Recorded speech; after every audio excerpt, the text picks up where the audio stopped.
a max, listen, there can only be a max of 10 people at your table. What I have here are 10 $25 gift cards, okay? So I'm gonna put up on the screen right now the opener, the introduction to the basic pitch, okay?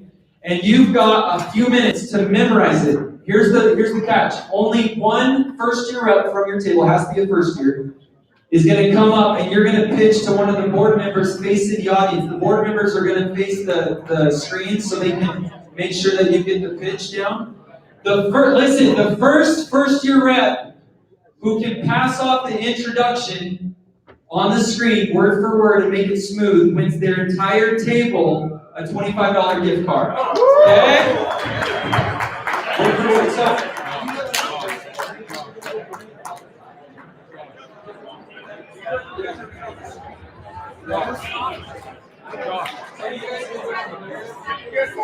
So, listen guys, there is a limit of 10 gift cards. So if you have more than that at your table, find another table. Make sense? Find another table. And listen, it has to be a first-year rep that comes up. So we're going to listen, I'm going to watch my clock, and you've got 4 minutes to read the script and memorize the opener. One person comes up to the board members and passes it off. You guys ready? Yo, you guys ready? Yeah! All right, here we go. Start memorizing. Board members, if they pass it off to you first, raise your hand.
Okay, so listen, we've got 2 guys that finished about the same. Who's over here? Right there, right in front of you. Okay, come up here.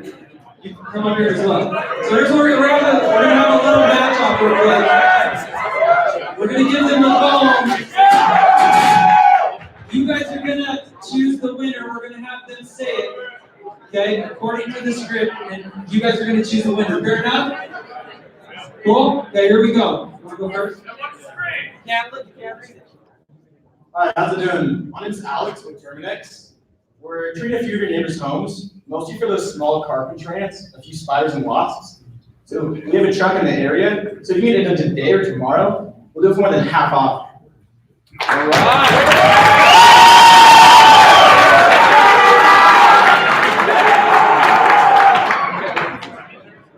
Hey, how's it going? Yeah, just really quick, I'm Ethan, thanks for Pest Solutions. You probably see my trucks out here. Just treating a bunch of your neighbors' homes. You know the Johnsons and the Blanches down the street? Yeah. We're treating for those ants and spiders that was again, and some of those wasps that are popping up. If I can get you done while we're out here, I can get it done for super cheap.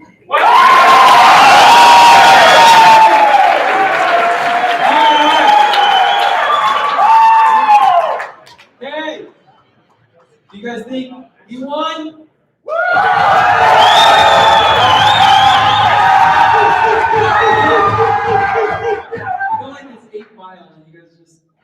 All right. Who thinks he won?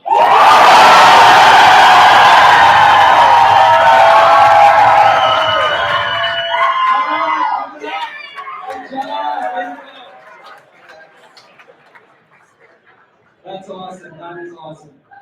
Guys, that was fun. He nailed it. Wow. Now I want to know if he just memorized it right now, if he had the script beforehand. You know what I mean? All right. Okay, guys, so we're going to move on with the event. So right now, all right, you guys don't mind, listen up. All right. So next up is a guy that honestly doesn't need an introduction. However, I got to introduce him because he's pretty sweet. And we all look up to him. And in fact, he's the type of guy that probably wouldn't want an introduction. But Tom Karen, you guys, has been in the industry for over 20 years. Okay. Who in here is 19 years old? Oh boy. Okay. You weren't even alive when Tom started Norman Goers, okay? But he's the type of guy that we all want to be around. A lot of us are probably here in this room because of him and Shandon. And he's built up multiple companies and had $1 million acquisitions, but more importantly than all of that is how he treats all of us individually.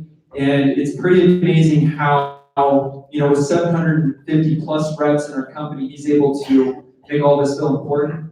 And, I personally love the guy. I know you guys do too. And so we're really excited to hear from him. Make sure to take notes. And without further ado, Tom, you want to come on up? Give it up. Give him a round of applause.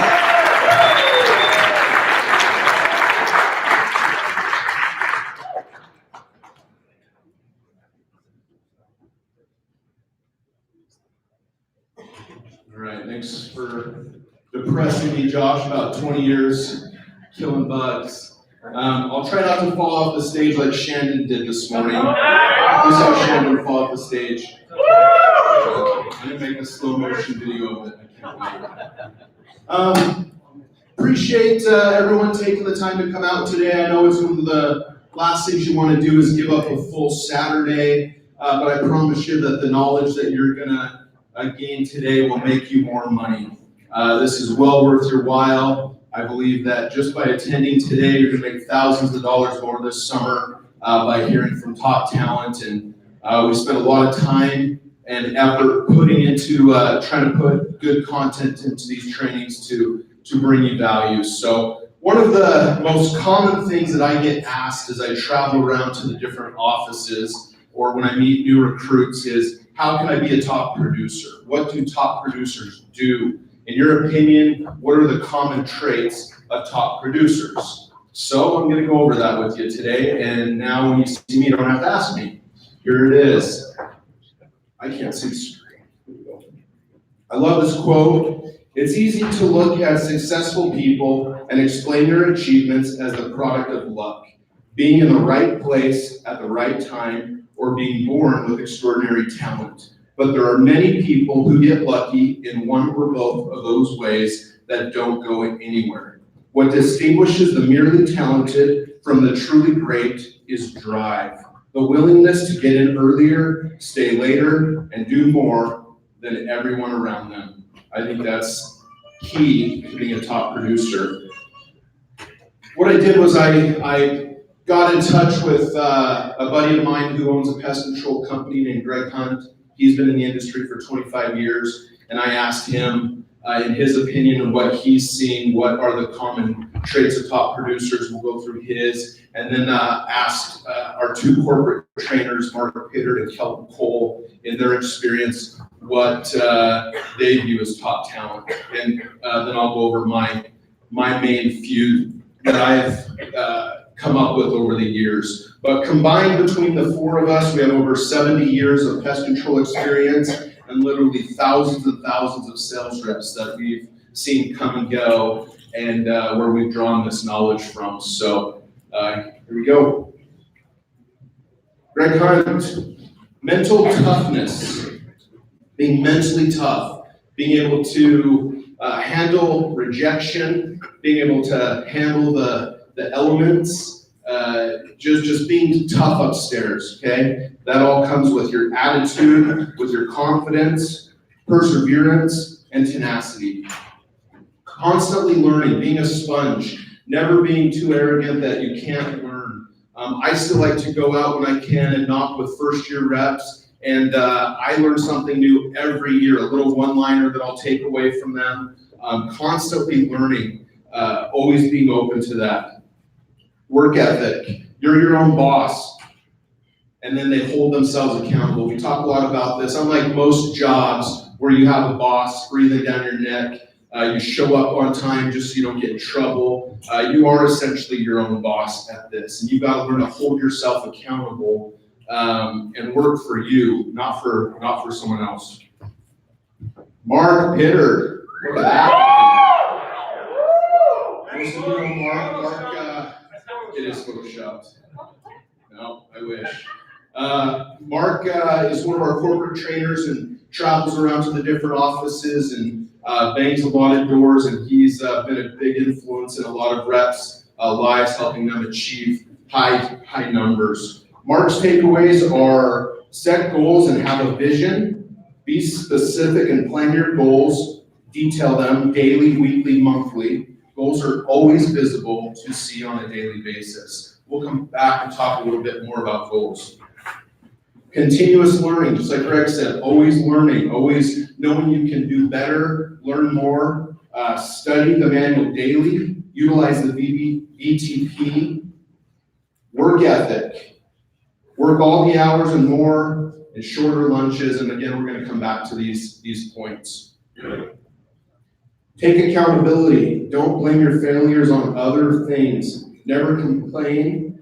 This comes with attitude and about taking accountability for your actions. It's real easy to blame the area that the area wasn't good. It's real easy to blame your manager or to blame the weather or whatever it is. Our natural tendency as humans when things aren't going our way is to start finger pointing and making excuses of why we weren't successful. Take accountability for your actions and what you can do better. Have a set routine, live or die by this. This is huge. Dial in your routine, super tight to where it takes all of the guessing out of what you're gonna do that day. Top talent is not out there getting haircuts, getting oil changes, going to the Verizon store. They stick to their schedule. They live and die by it. They don't vary from it. Confidence. Improvement breeds confidence. Competence breeds confidence. Okay. Kelton. Kelton Cole has done this, how many years, Kelton? 15? Had an awkward teenage phase there. I think Kelton's done this now 17 years. I knocked Kelton's very first doors with him. He was fresh off the church mission. We picked him up from the airport and tossed him on the doors, and here he is today. Kelton's one of our partners, one of our corporate trainers that will be traveling around. You'll get to know him. Nobody has recruited more top talent than Kelton. Kelton has a knack and an eye for top talent and has brought thousands and thousands and thousands and thousands of accounts through the door and has provided unbelievable training and the fruit show. Kelton's opinion, focus.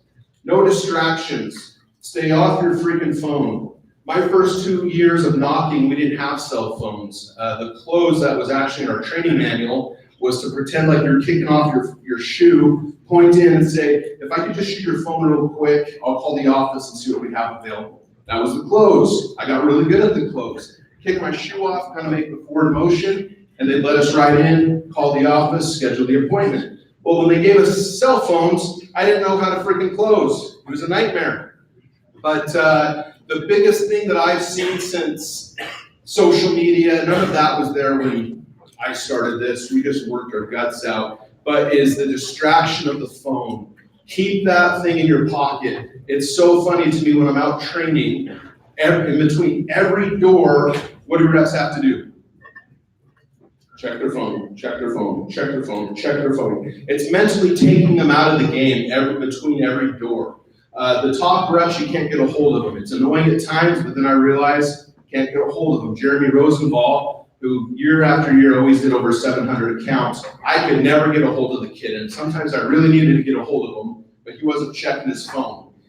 He was engaged in what he was doing. I promise you, you will make so much more money if you can discipline yourself and stay off your phone while you're knocking doors.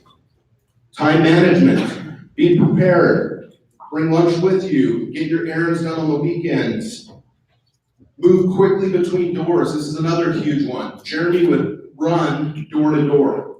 Has anyone knocked with Jeremy? Mark? Couldn't keep up. He ran door to door. You couldn't keep up. I couldn't keep up. I said, "Whoa, you're doing just fine." He would hustle between doors. The top talent walks with urgency. They cut on grass. Yes, you're going to be walking on lawns this summer. Do not walk on sidewalks. You'll knock twice as many doors this summer. John, I remember you telling me that you used to walk on sidewalks and then all of a sudden started cutting across the lawns. Did that help you? Oh, yeah. How many did you do this summer? Almost 500. John did 200 of the month serviced. Walk fast between doors. Empathy. Adapt to the customer's moods and emotions. Master of mirroring. That's in the training manual. We threw Kelton Mulligan. He came into himself after a while. Handsome man. I had a couple other pictures, but decided not to go that route. Lack of being self-conscious. Approach anyone, even if they're outside. Don't care about what people think. They don't let themselves get down. They have thick skin. They know they are going to kill it. And that's huge. Having confidence. Letting things roll off your back easy. Not letting a frustrated customer get you frazzled to where you carry that negative energy to the next door. Let things roll off quickly. Okay? Don't take it personally. They're saying no to your business proposal. They're not attacking you as a person. Do not take it personal. Don't pout if someone gets mad at you. That once that door is done, it's done. Put it in the past. Move on and give 100% on the next door. Here's a quote Kelton likes. Michael Jordan never woke up hoping to score at least 1 point during the game. Rather, I'm sure he would ask himself, how many highlights will I have, and will I set any new or break my records? Okay, here's some of the traits that I've come up with, and I try to narrow it down, and if you see between all of us, there's a lot of commonalities of what it takes to be a top producer. The first one that really strikes me is the vision that they set this goal before the summer started. Andrew, David, who both sold 1,000, Matt, Amy, John Hansen, all the reps we've had over the years that have sold 1,000, they told me before the summer started that they were going to hit 1,000. They didn't just stupidly make that happen. Okay? They threw it out there. They had a vision. They knew without a doubt, they were going to hit 1,000. Okay? The first person that I ever witnessed do 1,000 accounts, his name was John Hansen.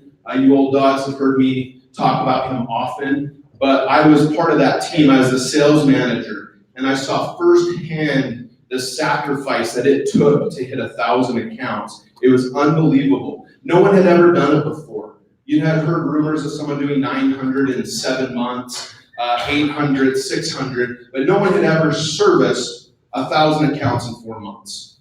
John told me before the summer started, he was going to do it. Guess what I thought in my mind? First of all, he did 550 the year before. And then when he told me he was going to do 1,000 the next summer, do you think I believed him? Like, okay, buddy. Never seen it happen before. Went from 550 the previous summer to throwing out a goal of 1,000 accounts to double his production. I thought, what an ego. Good luck. He'll probably do 600. Saw firsthand the dedication that he put in to make that happen.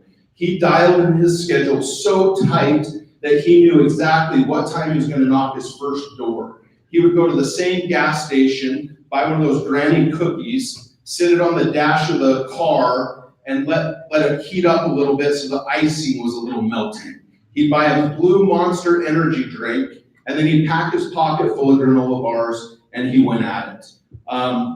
He grinded and grinded and grinded. It was incredible. He never, ever varied from his schedule. Never heard him complain. He just went out and did the work.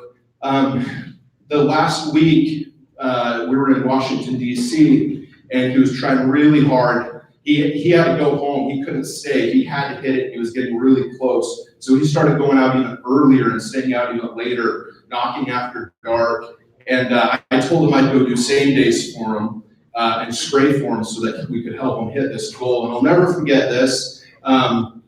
Pulled up in the area to find him, and it is pouring rain, sheets of rain, like absolute downpour. And there's John with his binder under his arm, running door to door in the rain, kicking mud up on the back of his shirt, running. He didn't know I was there. He couldn't see my truck. I was down the road, and he was running through these neighborhoods. And it was incredible to watch. Before the summer started, and this is what hits me hard, is John put $1,001 bills on his bedroom wall. And every day, depending on how many he serviced, he would take a dollar bill off. Every day, he'd take more and more and more off. And we all went into his room the day that he was able to take his last dollar off. Is Nick Wilson here? No? Nick was in that room with me. And he took his last dollar off, and he just broke down in tears and just started bawling.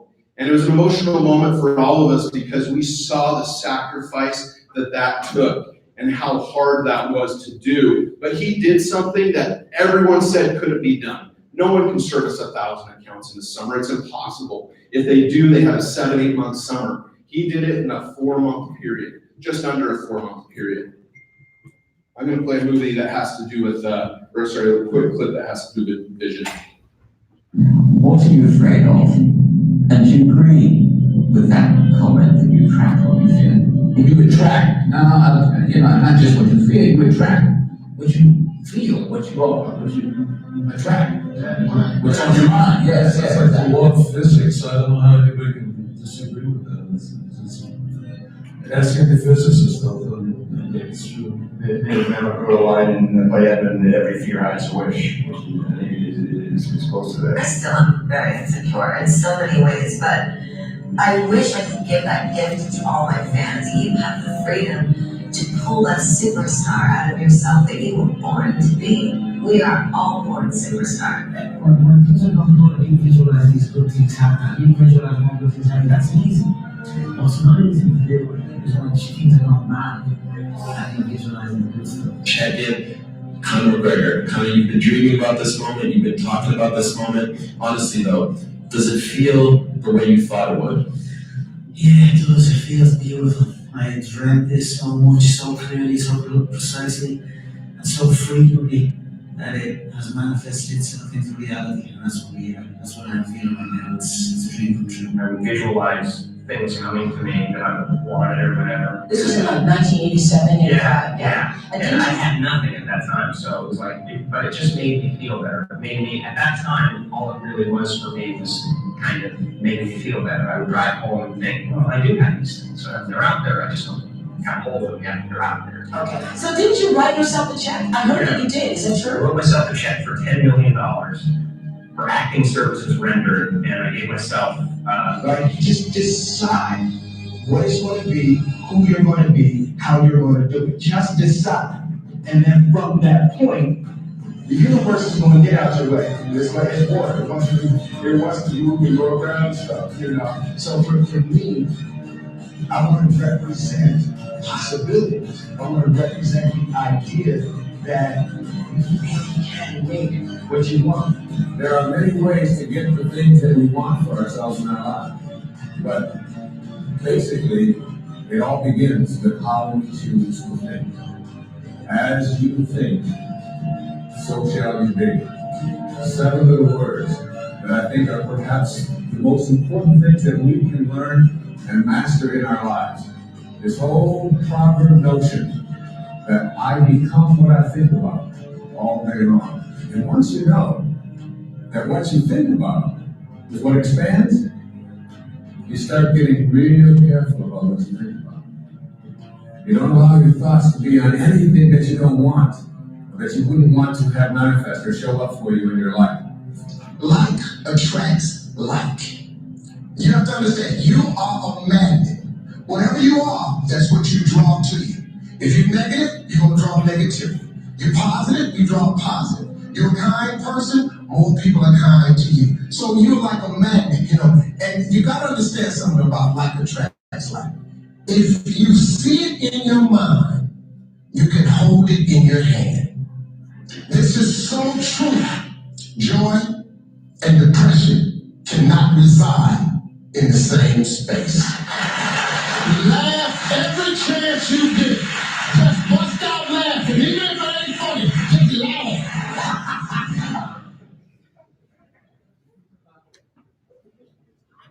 All right, big believer in that. Again, all of our reps that have hit 1,000 over the years, they visualized it, they felt what it was they saw what it was gonna feel like, they envisioned that in their mind, and they turned that into a reality.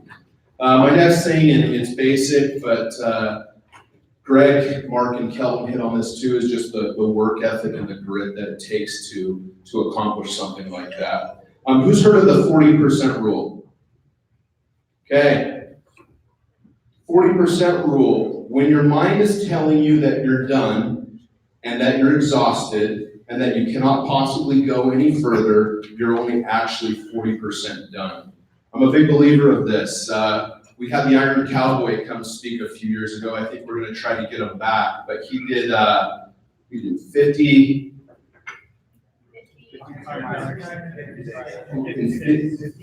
triathlons in 50 days in 50 different states. And watching his video, if you haven't watched it, it's on Vimeo, I think. And he breaks down multiple times during his journey where he can barely walk. He's blistered, and his mind was stronger than his body and willed himself to get back up on the bike and make it happen. I'm a big believer of this, that we can do more. We're capable of more. We put limitations on ourselves. When John Hanson sold 1,000 accounts in 2005, I hadn't seen it done for a 10-year period. Probably most people didn't believe us. We didn't have social media to advertise it. It didn't get out there in the door-to-door world. Our little company knew about it. But for 10 years, no one else sold or serviced 1,000 accounts. And people said, oh, the economy's bad. It's because new homes aren't going up as quickly. And then all of a sudden, we had another rep named Matt who did 1,250 serviced in a summer. And he shattered the industry record. No one had even come close to that. The next year, we had others hit 1,000. Andrew Osler, David Bird, Amy Spencer, and then competitors starting to hit 1,000. Now, I think there was 6 or 7 reps in the whole industry this summer that did over 1,000 accounts. It's now becoming a reality. The bar has been raised. We're capable of so much more than the limits that we put on ourselves. So remember, when you're feeling tired, you're thirsty, you're hot, you're frustrated, it would feel real good to go sit in the air conditioner or call it an early night. You're only 40% done. You still have 60% left in the tank that you can give, but it starts here, and I believe in that. Here's another clip that goes over that. This is the Navy SEAL. I believe that most human beings are only living at about 40% of their capability. So the mind has a governor, like a car. If you're driving a car and the car has a governor on it, the car may say 130 miles an hour, but the governor is set for 91. Once that governor sets in at 91, that car starts doing this. The car wants to go. The car wants to go, but that factory said, we're not going past 91. We have a factory, a nice governor in our brain, and it's a survival mechanism. It protects us from pain and suffering. The second we feel that, our mind says, oh no, this isn't fun. We should back off. We should sit down, find something more comfortable. And there's something about the mind. The mind has a tactical advantage over you at all times. At all times of your life, the mind has a tactical advantage over you. Why is that? It knows what you're afraid of. It knows your insecurities. It knows your deep, dark lies. And it starts to push you away from that. It pushes you in a direction that is comfortable. The mind controls everything. So So what I realized was that when I was growing up, when I was 300 pounds, and I got all fat, and I got all insecure, I realized that my mind kept taking me in this direction. When things got uncomfortable for me, when I was facing my insecurities, I was facing my fears, my mind said, oh no, we have a tactical advantage. We need to get you, separate you from this feeling. This feeling over here, life's all about feelings. We want the happy feeling. We don't want that feeling, this sucks. Why am I here? So he can't answer those questions, so he leaves. I started realizing that if in that moment, you can answer those questions, and you are now in charge of your brain versus your brain ruling you, that's where all that stuff comes from. So the 40% rule is all of that. You get to 40%, your brain says, we're done. Let's roll, man. This is starting to get painful. This is uncomfortable. So you sit down. It's a habit. So if you know that at 40% I'm feeling pain, at 40% I'm feeling pain, that's where the 40% rule kicks in. Now it starts, okay, I'm feeling pain, my mind's saying, get out of here, run, flee, the fight or flight kicks in. Okay, we're not good enough. It starts telling you all these things, you start to believe it, because the mind controls all. This is the time when you have to gain control back in your mind. It's okay, let me see if I can go 45%.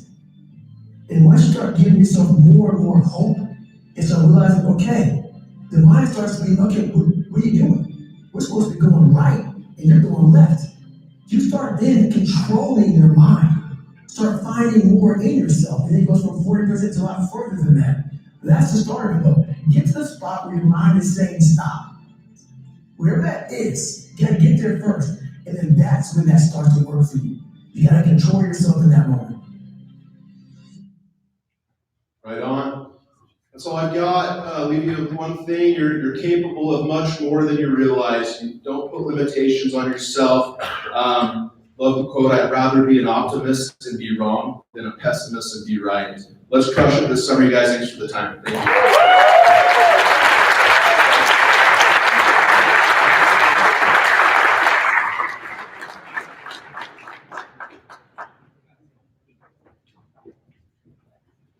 Okay, so we're going to go ahead and break out for lunch in just a second, but everyone's been added to the app now, so if you guys can make sure to download the app and then log into it. So your username is your email, and the password is, if you want to write this down, Vantage with the capital V, 2020 #. Capital V Vantage 2020 #, and then everyone in this room should be able to log in. Shannon's going to come up and tell us how lunch is going to work real quick. So again, they're going to split the room down the middle, you guys. First year rep breakout is going to be on this side. Experienced reps are going to be on this side. Okay, right outside these doors, and I believe these doors you can, there's going to be 2 tables set up. You'll see there's those little, those are like 10 things with the little ninja covers on top of them. What we need you to do, if you can, is when you take your plate, don't bring the covers in. There's a table right outside the door. There's some shelves that they'll take, or please stack those covers out there. So when you come back in to eat, you're just bringing in your plate. We've budgeted, I think, 45 minutes for lunch. Yes? 30 minutes, so a little bit quicker than anticipated. And so we'll just switch now, but obviously, gentlemen, let's let the ladies go first. And so ladies, if you'd like to get going, and then we'll follow right behind. Again, please don't bring the covers in, just your plates, okay? Thanks.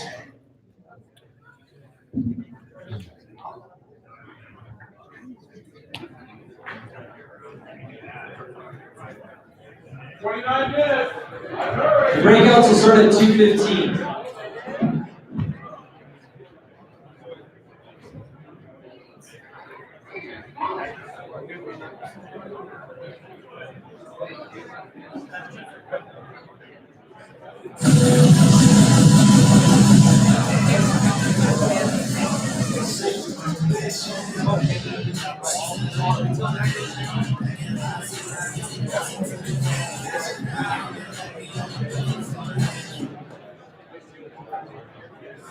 You make an announcement. Yes. Yeah. I need you to make an announcement to clear this area. We're going to put the wall up.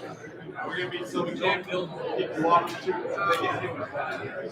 think you're good. It's pretty clear. You guys, if you can, make sure to stay out of this area because they're going to be putting the wall up. The area in the middle.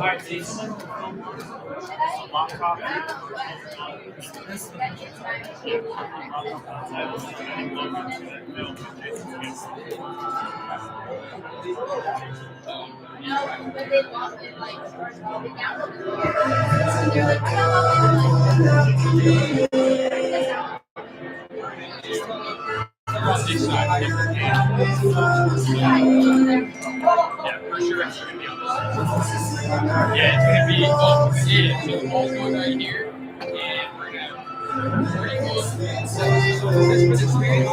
So they're experienced. Sorry, I got your car first here.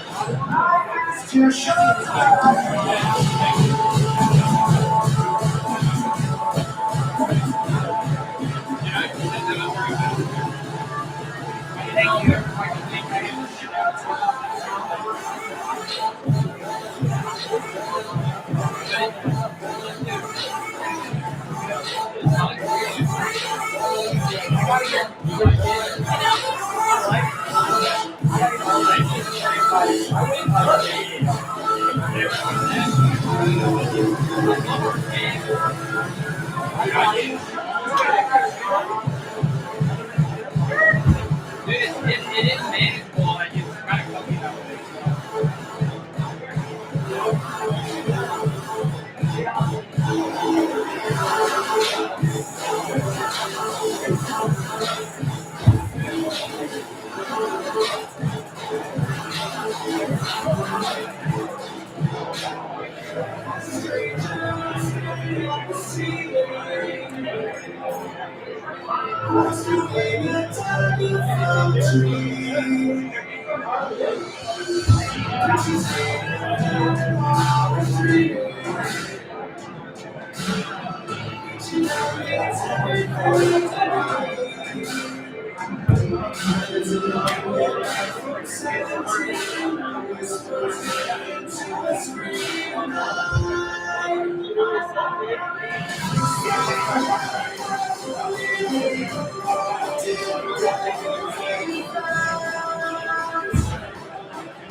Hey guys, if you haven't taken a picture of your ID badge yet, please do that during lunch.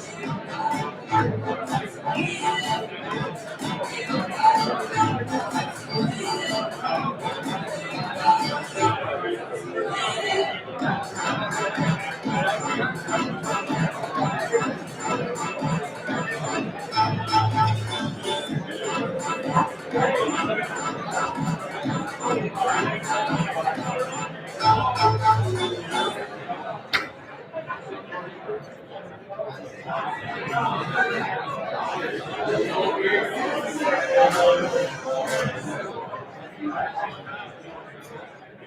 anyone that needs a picture taken for your ID badge, out in the main hall, ID has her camera ready to take your picture.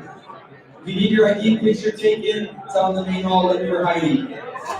Girl with the camera. Picture. Thank you.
She said she told me no more man, so she gon' call first. I guess a man.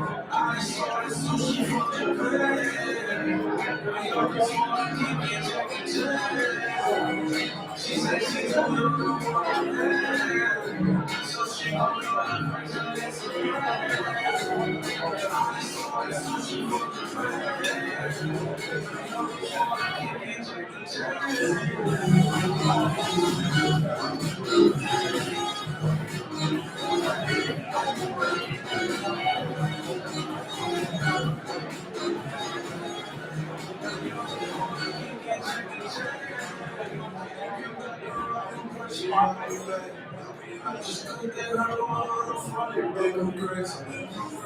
Okay, woman, just a little crazy.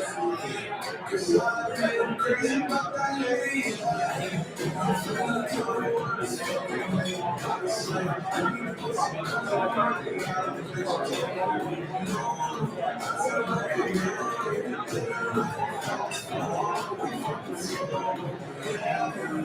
she said she wanted no one man, so she gon' call her first. I guess a plan. I saw the sushi from the bed. Yo, this woman keep checking.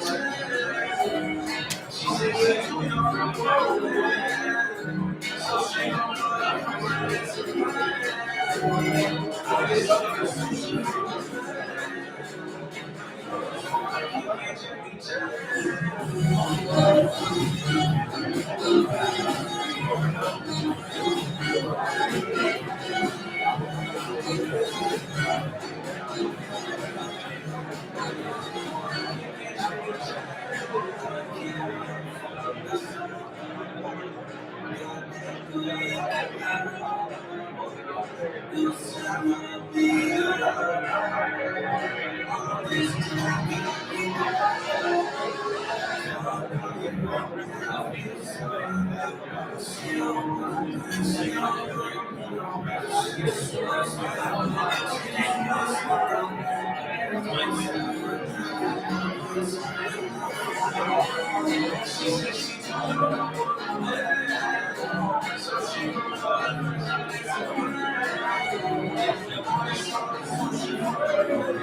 They can't see my lips, you can't see how they know. They know the best way to live. You can't see my lips, you can't see how they know. Tell me the best way to live. I'm that girl, you know the time. It's the rain and I came to the good life. They can't see my lips, you can't see how they know. Tell me the best way to live. You can't see my lips, you can't see how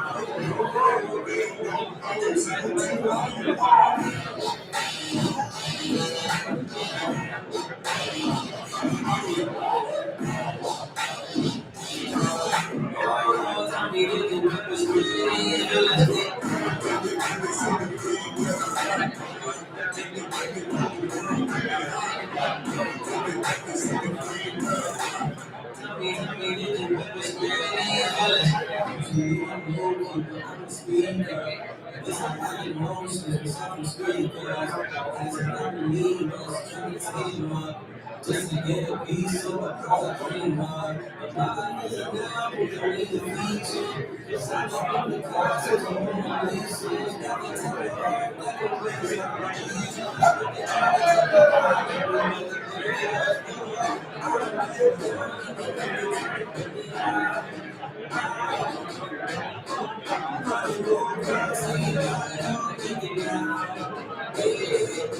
they can't see my vision, can't see my vision. Oh, tell me that the way is good. Can't see my vision, can't see my vision. Oh, tell me that the way is good.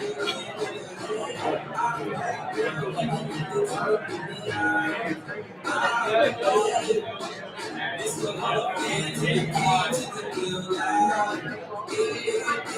I can't see my vision, can't see my vision. Oh, tell me that the way is good. Can't see my vision, can't see my vision. I go 0 to 100.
And that log will come up.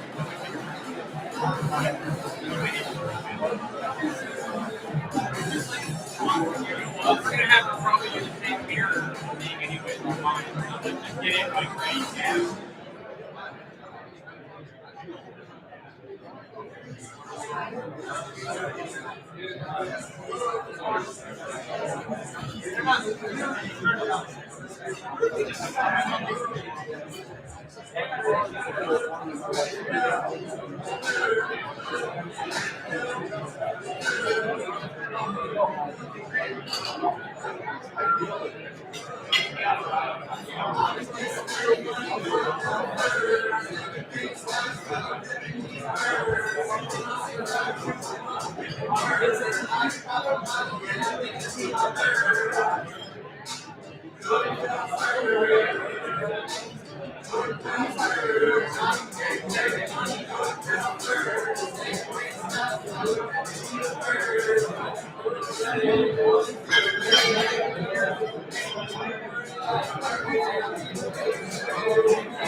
We need to, sure. We're already paying for it.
Do you guys have people sitting right here? No? Okay. We're gonna set this up so you can't talk too loud. It's a live stream, so.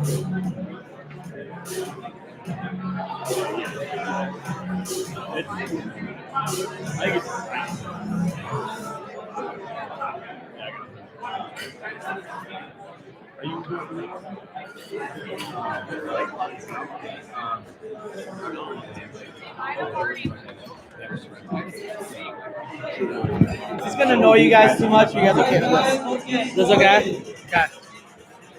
Checking out your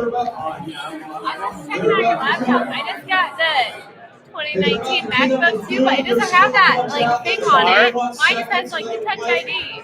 There's different I didn't know versions. they made them like that. That's cool. Yeah, that's cool. What does that do? Just like It just pops up different features. Oh, that yeah, whatever that. you're using. I like that.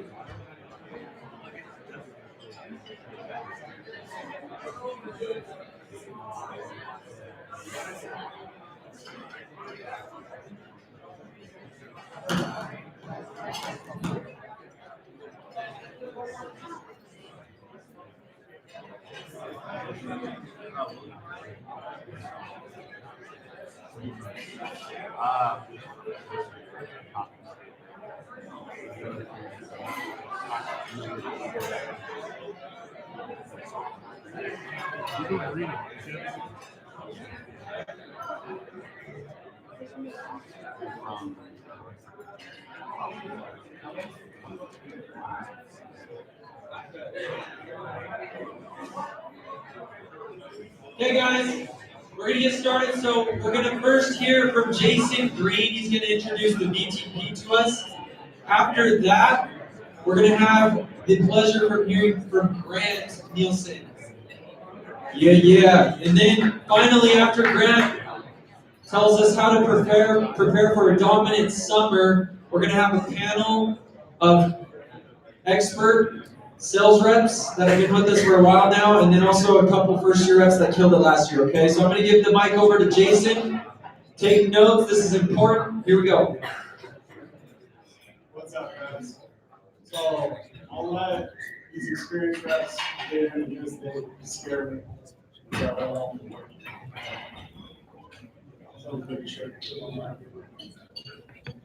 how is it so far? You guys enjoying it? Yeah. A lot of information. Set up over here.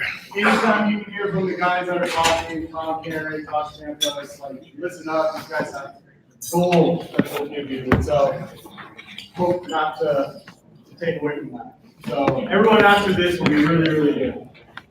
So, welcome to the VTP. I'm going to explain how it all works. Who is currently going through the Vantage training program? Sweet. How far? Who has some of the stuff already memorized? Cool. How much? All of it. Hey. I don't know if you know this, Hey. but he did put the goal of 400 on the video, so let's go. So if you are going through the VTP, or if you have no idea what the hold the mic, I think you're there. I was trying to Eminem it. Cool.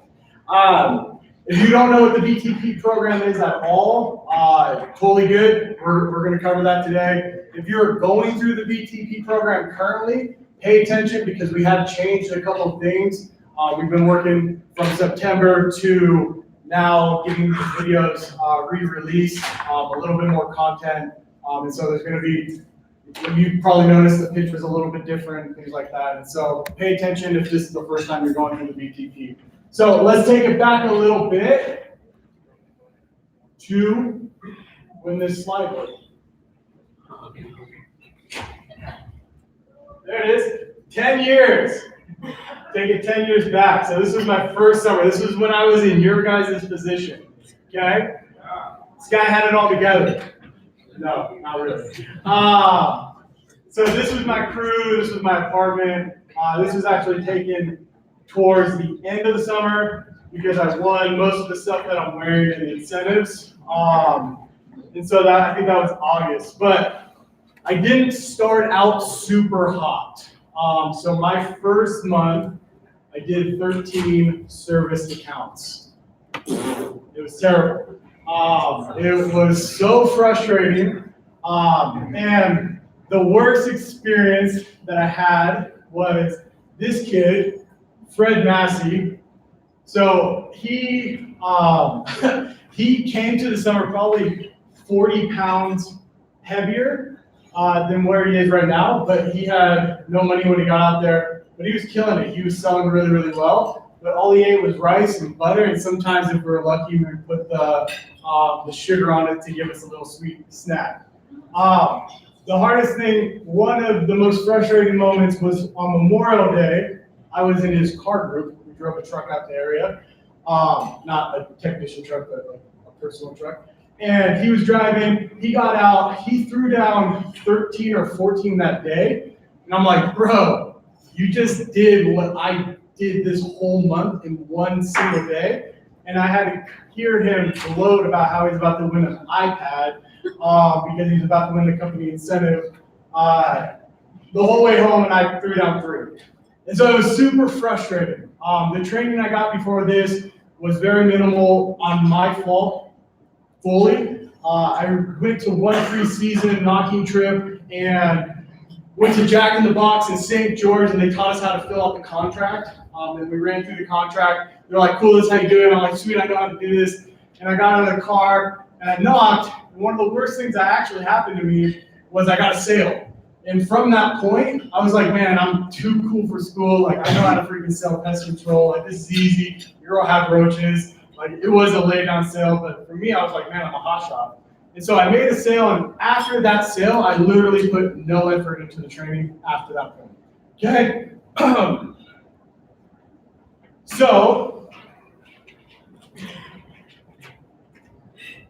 the reasons for my lack of success my first month of the summer. No training. Didn't take anything seriously. Kyle Calder, he was in the other picture. He did like 15 his first week or something like that. So before I even got out there, I was like, man, I'm going to shoe in. This is going to be super easy. We're going to make tons of money. And so I put 0 training in. I didn't have a goal. I was just like, man, whatever happens, happens. I remember getting recruited, and they showed us all these figures about how I could become a 100,000-aire and all that good stuff. All I have to do is throw out 500 accounts and all that good stuff. And so I was like, man, even if I did half of that, that would be fine. But there was no clear vision of what I wanted to accomplish. And there was lots of distractions. I created my own distractions out there. I created my own issues. I complained, and I didn't take it seriously whatsoever. And so, like, anybody that didn't want to knock, I was like, man, let's not knock. This is my first month, okay? Things went better, okay? So what happened was after Memorial Day, I went home, terrible. Fred threw down what I did all last month, service, and I went to go buy a plane ticket home. I looked at my bank account, and I was like, shoot, I don't got no money. So I'm stuck. And it was the coolest thing ever because I was the first time, I'm super young, just fresh off the mission. Never had an experience like this in my life, and it was the coolest thing ever because it forced me to do what I needed to do to be successful. And so from that point, and then 0 effort before the summer. So from that point, cool. I dove into the training. I trained when and wherever I could.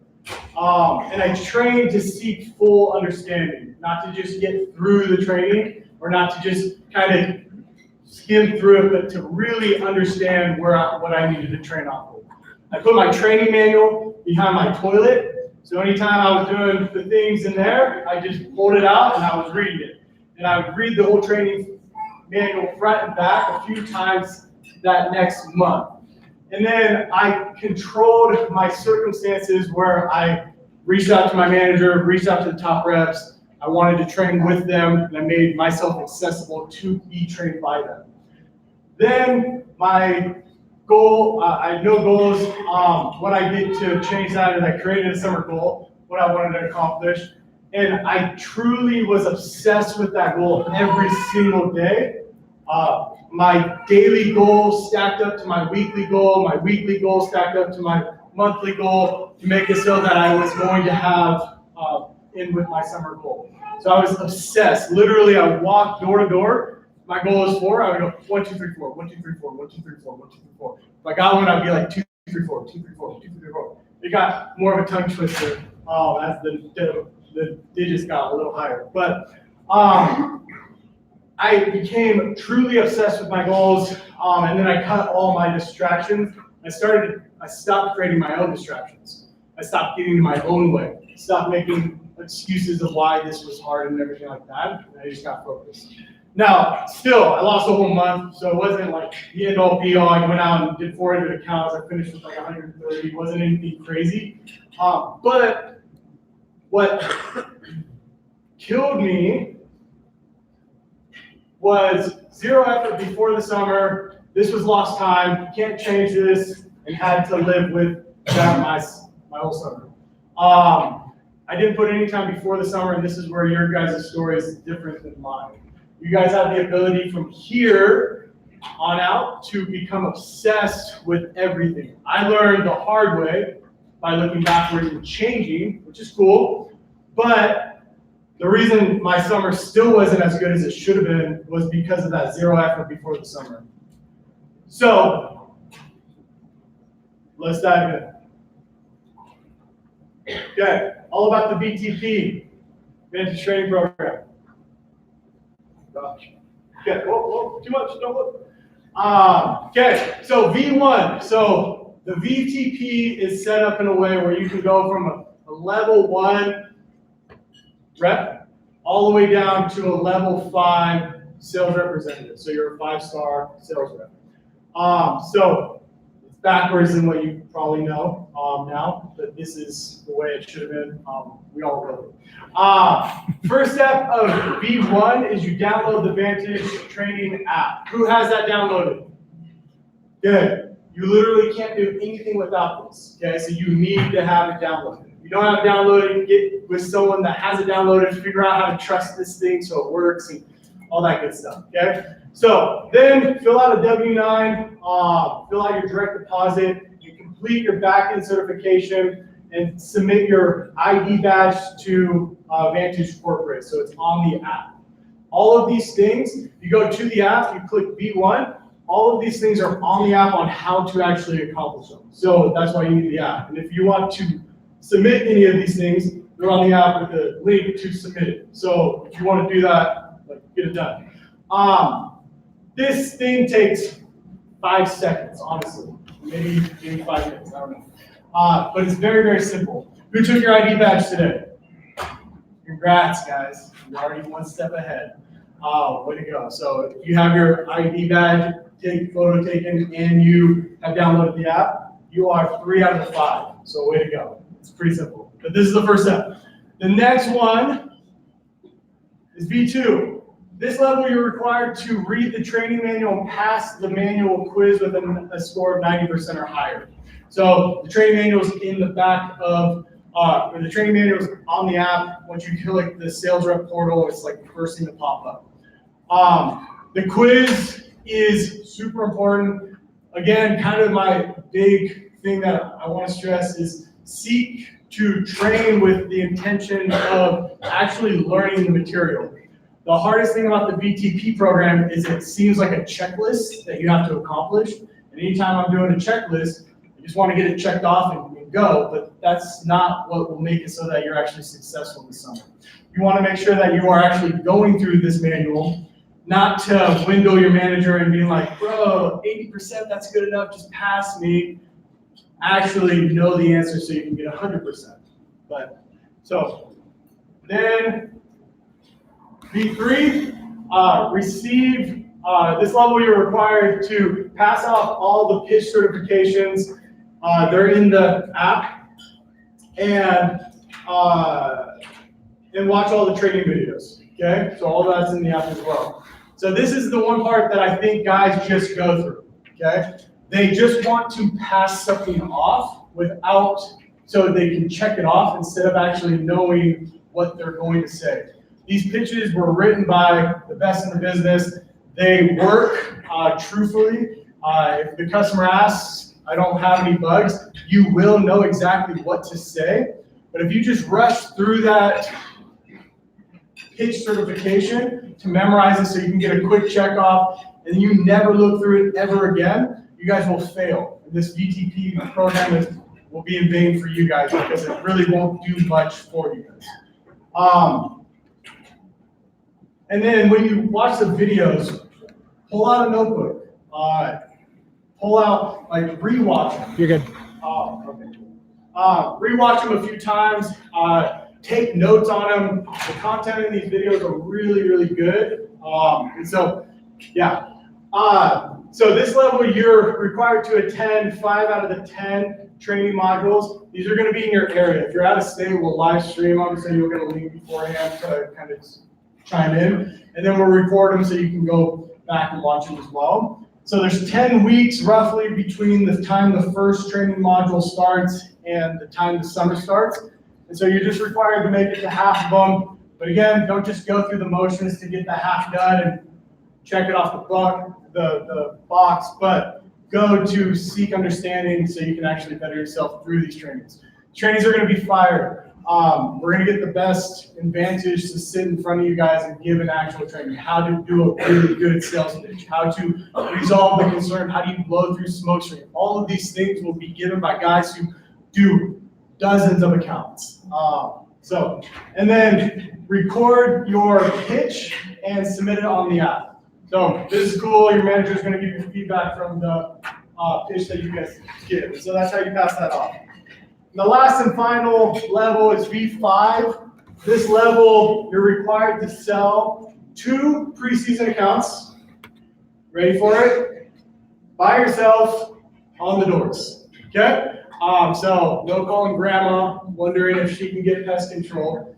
It's by yourself on the doors to accomplish it. This training is super fire. It has been proven. This is, I think it's the 5th year or 6th year that we established this. The reps that complete the VTP program will sell 28% more this summer. That's 49 more accounts and will make you $9,000 more this summer. Worth it? Yeah. I would imagine so. That's more money than most college kids are going to make in the summer. And so take the VTP program and it's going to just add that to your summer totals. Now, the biggest thing is this is not a gift. A lot of times we feel like, oh, geez, this VTP program is so tight. Like, I'm just going to get all these things checked off. I'm just going to go out there. I completed the VTP program, so Vantage is automatically giving me 49 extra accounts. Pretty much just paid me $9,000 extra to just do this program. It's not a gift at all. In fact, you're going to have to implement it and stay focused and redo it throughout the summer so it can actually have its success. But those are our stats for the VTP program, which is super fun. This is one of my favorite quotes. There are no shortcuts. You only get out of it what you put in. Don't make excuse. Don't expect more until you do more. It's true. This job is the thing that will show your successes more than anything. What you put into this program will be exactly what you put out of it. And if you're not putting things into this program, it will show because you won't get much out of it. And it's not just given to you. You will work every single day from now until the summer starts to achieve what you want to achieve this summer. And you cannot expect more until you do more. You can't. You got to hold your head high and know that if you're not getting the results that you want, it's humbling, but it's because you're not doing what you want. And you're not putting in the time that you want. Even though you feel like you might be, the numbers don't lie, and it's proven. If you do your best to put it into the summer, you'll get a lot out of it. And if you're not, then that just means that you're not doing your best, even though it feels like it's that 40% rule. So,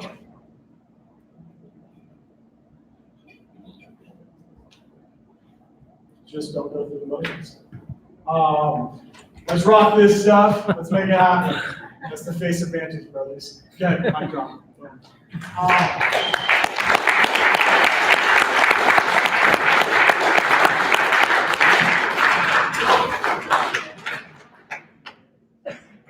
Jason, one more round of applause. It took a lot of work, and I appreciate it. You need to get up in front of people.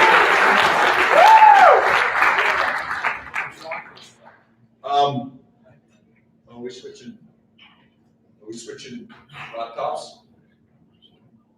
So I remember Jason that first year, and what he forgot to potentially mention is why he didn't do great at sales. He got really good at basketball that summer. Yes. Shannon was my coordinator. We played a lot. Yeah, we played a lot of basketball. They played a lot of basketball, but we're glad to have. He's taking that training seriously. He's helped develop some of those programs, and again, the rework this year has been phenomenal. I'm grateful to be able to come up here real quick and introduce our next speaker. Grant, another dude that took some teeth pulling to convince to do this. Not one that likes to get up in front of people and brag, but I'm really grateful that he accepted our invitation to come up and talk today, just because, like was mentioned earlier today, at the beginning of the meeting, one thing that just impressed me like crazy with this guy is the work ethic and the determination that he made, not later while he was there to do, hey, my best, but to set a goal in the beginning of the summer and then just ensure that he did whatever it took to hit that goal. And I saw it firsthand. So just a little bit about Grant. First year I sold over 400 last year. Best day 14 accounts and finished second full service accounts his first year behind his buddy Nick. He'll tell you that Nick sold worse accounts than him, and that's why. But I'm kidding. Nick's a great guy. She's here, and he's a great guy as well. So Louisville, Kentucky, and he's getting married this year. That's the one other thing I wanted to say. I know Grant personally. We actually work out at the same gym in the mornings, and you want to see some dude that's got work ethic. He lays it all down there as well. I call him the little Greek god as he walks around the gym and does his thing. And if you want another just confirmation that becoming good at this job goes well beyond just being able to sell bug spray. I get up here and talk about that a lot. But look, cool, you're gonna go out there, we're gonna teach you how to knock on doors and sell bug spray to people. And that's all fine and dandy. There's not one of you in this room today that's planning on doing that for any longer than you humanly have to get what you want out of this, which is money. It's gonna be a stepping stone or hopefully a way for you to get where you wanna be, but not one of you is hoping to retire knocking doors selling bug spray for Vantage, which I understand. We talk a lot about the other benefits that this job will give to you, and I'm 100% convinced those guys at that side, on that side of the wall, will be able to tell you that a lot more comes out of this experience than just the ability to get people to buy pest control. It's what you learn about yourself. It's what you learn about communication with people. It's what you learn about the ability to share an idea and how you construct a need, how you show you meet that need, how you ask for what you want. If there's a reason that they're not willing or ready to accept, how you go through that process again. And whether that be in sales or relationships or management or leadership, there's some key characteristics and some great personality traits that if you'll take this seriously, you'll be able to get out of this and it'll go a long ways. Grant is one of those guys that undoubtedly to me has learned that and taken it seriously, again, not just to sell 400 accounts in the summer, but understanding what taking this job seriously, setting goals, holding himself personally accountable to those goals, giving it his all on an everyday basis, what that's going to do to him long after he turns this little bug chapter in his life. Lastly, he got what I got out of this, which I will bear testimony that, gentlemen, become a good salesman. And Miss Casey, stand up, please. Yep. I have a Miss Laurie, I'll tell you, she's way too cute for Grant. I'm just saying that right out front. Miss Laurie was way too good for me, but dude, trucks were in the area. And Casey's about to sign an internal contract. It's freaking over. It's going to be great. And without question, there's no way Grant got that without some ninja sales skills. So another thing to look forward to is you guys know how to use that little sales cycle on future wife, hopefully. So anyway, without future ado, we'd like to welcome Grant up here. Please, a big round of applause because he did not want to do this, and I really appreciate taking the time. So Grant.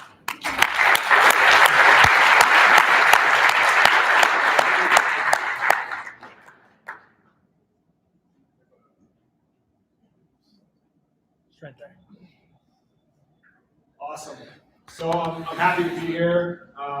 It did take some convincing for me to get up here and do this just because I really don't like talking about what I did or like how my experience was more special than anybody else's. First, I just want to start off by telling a story of how I became, I guess, talked into doing the job. I, like everybody else, I go to UVU. And I've had multiple conversations in the hallway of UVU asking me what I was going to do this summer. And I shut all those conversations down. There was like, summer sales was the absolute last thing that I wanted to do.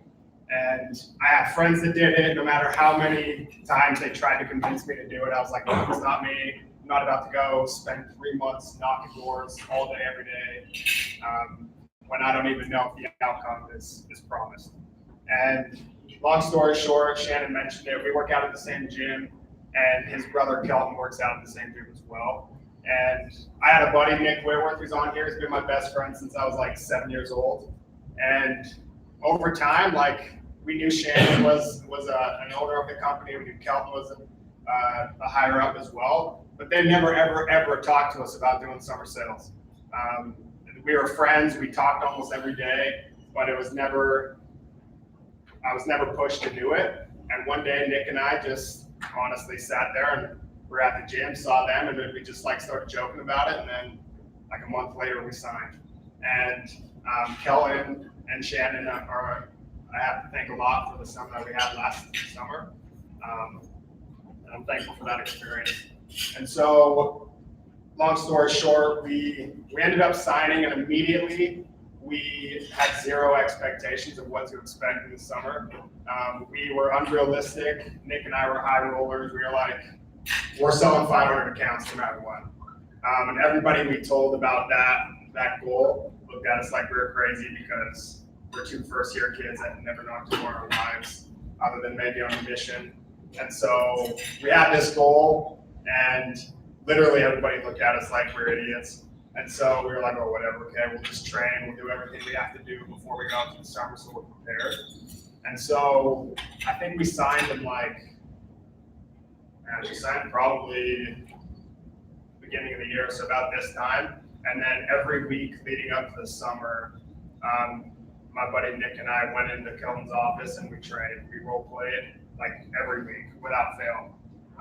Role plays suck. I think everybody hates role plays. Nobody likes sitting up there and just going through a fake process. But it's what we did. And awesome. Point it that way. Point it towards that. There we go.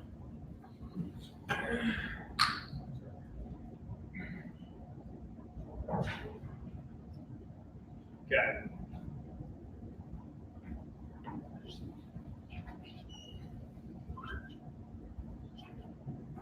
There we go. Okay. So I mentioned we did weekly training. That's Kelton right there. You saw his face earlier.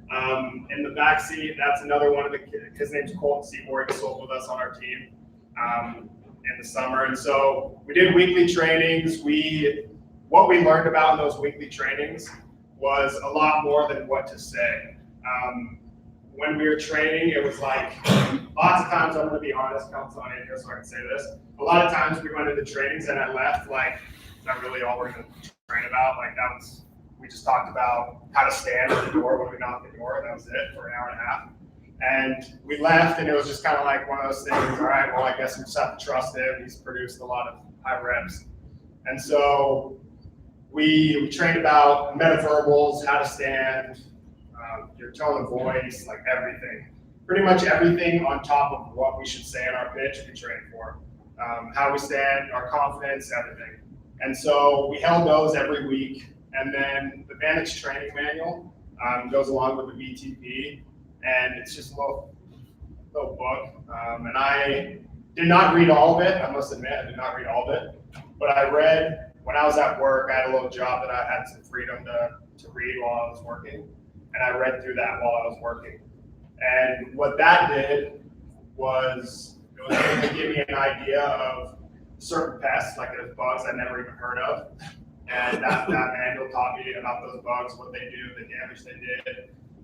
It taught me how to, I guess, respond to people's objections. It kind of just gives you a cookie cutter response from top reps and experienced people in the company of what they would say and how to really become a top salesman. And so I read that on my own time, and then we did weekly trainings every week. And then preseason selling is something that I'll bring up later, but it's something I wish I focused on more, because I know now that the more accounts you have underneath your belt before you start the summer, the better off you'll be. It just gives you a jump start on everybody else and an advantage. And so, cool. So we ended up going out for the summer. We had a small team. We were fortunate to just have 4 of us. And I know a lot of people aren't that lucky. A lot of people have teams of like 20 or 30 guys or girls. And we just had 4. It was me, my buddy Nick, my buddy Poland, and then our manager Taylor Dutre. And so we had 4 guys. We all lived in the same apartment. We had the whole city of Louisville, Kentucky to ourselves. And 3 of us were first year reps. So my 2 buddies and I were first years. And then we had Taylor, who was there. He sold in Kentucky for like 3 summers at that point. And so we, the preparation didn't stop once the summer started. It wasn't just like, okay, throw the manual away, throw the trainings out the window, let's just go out and knock and then see what we can get. We, obviously every morning you have your meetings, and what I noticed as I went out in the summer was that a routine and a schedule was gonna set us apart from everything else. All 4 of us we all had the same goal, to sell 500 accounts in the summer, which was a lofty goal for all of us. Taylor Dutre, he's experienced, and I quickly realized that Dutre could go out and sell 10 accounts in a day at the snap of his fingers. Like when he really wanted to, it was easy money for him. And it was pretty inspiring because he knew the industry of Kentucky, he knew how to sell, and so any questions we had with industry-specific things for Kentucky, we were able to ask him in our trainings. And so, like I said, we all had the same goal, and we had a routine. It was like clockwork. We were all in the same apartment, and so we didn't have people spread throughout an apartment complex like a lot of people do. We would wake up like 6:30, 7, and we would go to the gym. We had a little LA Fitness Pass, and we would all, it was seriously like every morning was the exact same. It was like Groundhog's Day. I would wake up first, I would get in the shower because I'm that guy that showers before he goes to the gym. And I would go get in the shower. My roommate Colton would wake up right after me. I'd get out of the shower, walk into Taylor and Nick's room. I'd wake up Taylor, and then Nick, it was a toss-up if he wanted to come or not. He would just either say, I'm not coming today, or I'm coming. And then we would all get ready to go, come home, and then one person volunteered as tribute to make breakfast for everybody while everybody else showered. And then we got ready, ate breakfast, did our training for about an hour, and that was where all of us were able to kind of ask our questions to Taylor, because he's been around the block a few times. And so we're like, Taylor, man, like, when they say this, what are you supposed to say? Like, if somebody just tells you no right away, what are you supposed to do? I feel like that was my question a lot was, they just tell me no, what do I do? I quickly realized like it was a quick no, I was just like, just walk away. But that was, those meetings were awesome because it refreshed your memory right before you went out and knocked, and then everybody hit the ground running on the same page, and we all learned the same things. And so one thing that I believe, here we go.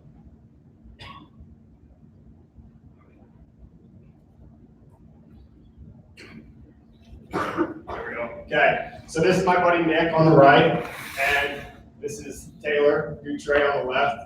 And so this was after one of our morning gym sessions where we had a weak moment. We just went to Kroger and bought donuts. And that was just, you see the tan lines, this was like end of the summer, when those tan lines start to become pretty brutal and they're hard to get rid of. Have to buy tanning memberships and go almost every day to get rid of them. But one thing that I think really helped was that I mentioned earlier that we all had the same goal. And so every day we were all really competitive. It was a competition. I refused to have Nick sell more than me. For some reason, I could like let everybody else sell more than me in a day. But if Nick sold more than me, I was like genuinely pissed. I would come home and I was just like I don't want to talk to Nick because Nick and I have a relationship where we just, if you sell more than the other person, you're just in that person's face all night. And so we had a group chat, which I really enjoyed. Every single day, every time you got a sell, you would put in the group chat 1, 2, 3, 4, 5. And so everybody knew how many accounts somebody had every day. And sometimes it gets pretty depressing when Dutre goes out there and he pops off like 4 before noon, and you're just buzzing before noon, and it's 4, he already has 4 accounts. But that is what I saw really helped, is our competitive natures kind of fuel each other, because we saw one person get one, the other person got one, And it was like you were always competing to try to outsell the other person in the office. And so we all had the same goal, so it wasn't like somebody had to sell less every day. Everybody had to average the same amount of sales every day. And so that group chat was really beneficial to us, and to me especially, for my competitive nature. And so that's one thing that helped us in the summer. Something I would do differently is I would definitely read more from the Vantage training manual, and actually go through the whole BTP process. I think I relied heavily on the weekly trainings with Kelton and those role plays, and those were super beneficial. But I think I could have learned a little bit more on my own than I did going out. I've had the opportunity, my fiance over there that stood up, Casey, she was not on board with the whole summer sales thing last summer. She didn't want me to turn into a summer sales pro and always brag about how many accounts I sold or try to recruit everybody I know. And she obviously did not want to do a long distance relationship. And so she was against it. This year, she's on board. She's actually going to sell with us this summer. And so, and honestly, it didn't take much convincing. She was kind of on board after we came home in the summer, and we realized we can do hard things from being away from each other for 3 months. But I've had the opportunity these last few weeks to go through training with her, with Kelton again. We try to go weekly, and so I've been able to go through things twice when it's her first time. And it's pretty unbelievable. Like earlier I mentioned that the things that Kelton, sometimes we would leave and we would feel like, did we really need to learn that? Is that really something we need to know for the summer? Going through it the second time, all those things that I thought didn't matter were actually the things that mattered the most. Just little things like standing far enough away from the door. Like I'm like 6'1", and so if I stand right up in the doorway when somebody walks up and they answer and I'm just right in their face, it's pretty intimidating right from the get-go. And I'm squared up on them, and just little things like staggering your stance and like not like right when you first open your mouth, you're like raising your eyebrows and things like that just catch them off guard, and they feel like, what is this guy doing on my porch? It was really, like I tell Casey, when we're training, I'm like, these things are actually the ones that matter the most, because it's your confidence, it's how laid back and how chill you are. It's not like you don't make people feel like you're pressuring them into a sale, or you're sale hungry and you haven't gotten one all day and it's like 7:30 and you need one by the end of the day. It's really just, want to sign up? No? All right. Like you're not hurt. You just act like you don't take it personal, and those things is what I saw mattered the most to me. It's just how, if I was able to relax, things came easy. And so that was when I had my biggest days, was when, if I got one sale early in the day, it was like rolling from there. I felt like I was just out there signing people up, because my confidence was already spiked at the beginning of the day. And so I knew people were in the buying mood, or at least that's what I told myself. And so it's easy to just sell people when you have a seller's high. And so I guess going back to what I do differently, read the Vantage training manual, and I would definitely go out and do pre-seasons and sell more accounts. I went out with only like 6 accounts pre-season before the summer started. That was like before I got to my area. So I went to Kentucky. We went to Columbus for about like 4 or 5 days while stuff was trying to get like processed for us to go to Kentucky. And so I got a few there, and then I got like 4 in Utah before I left.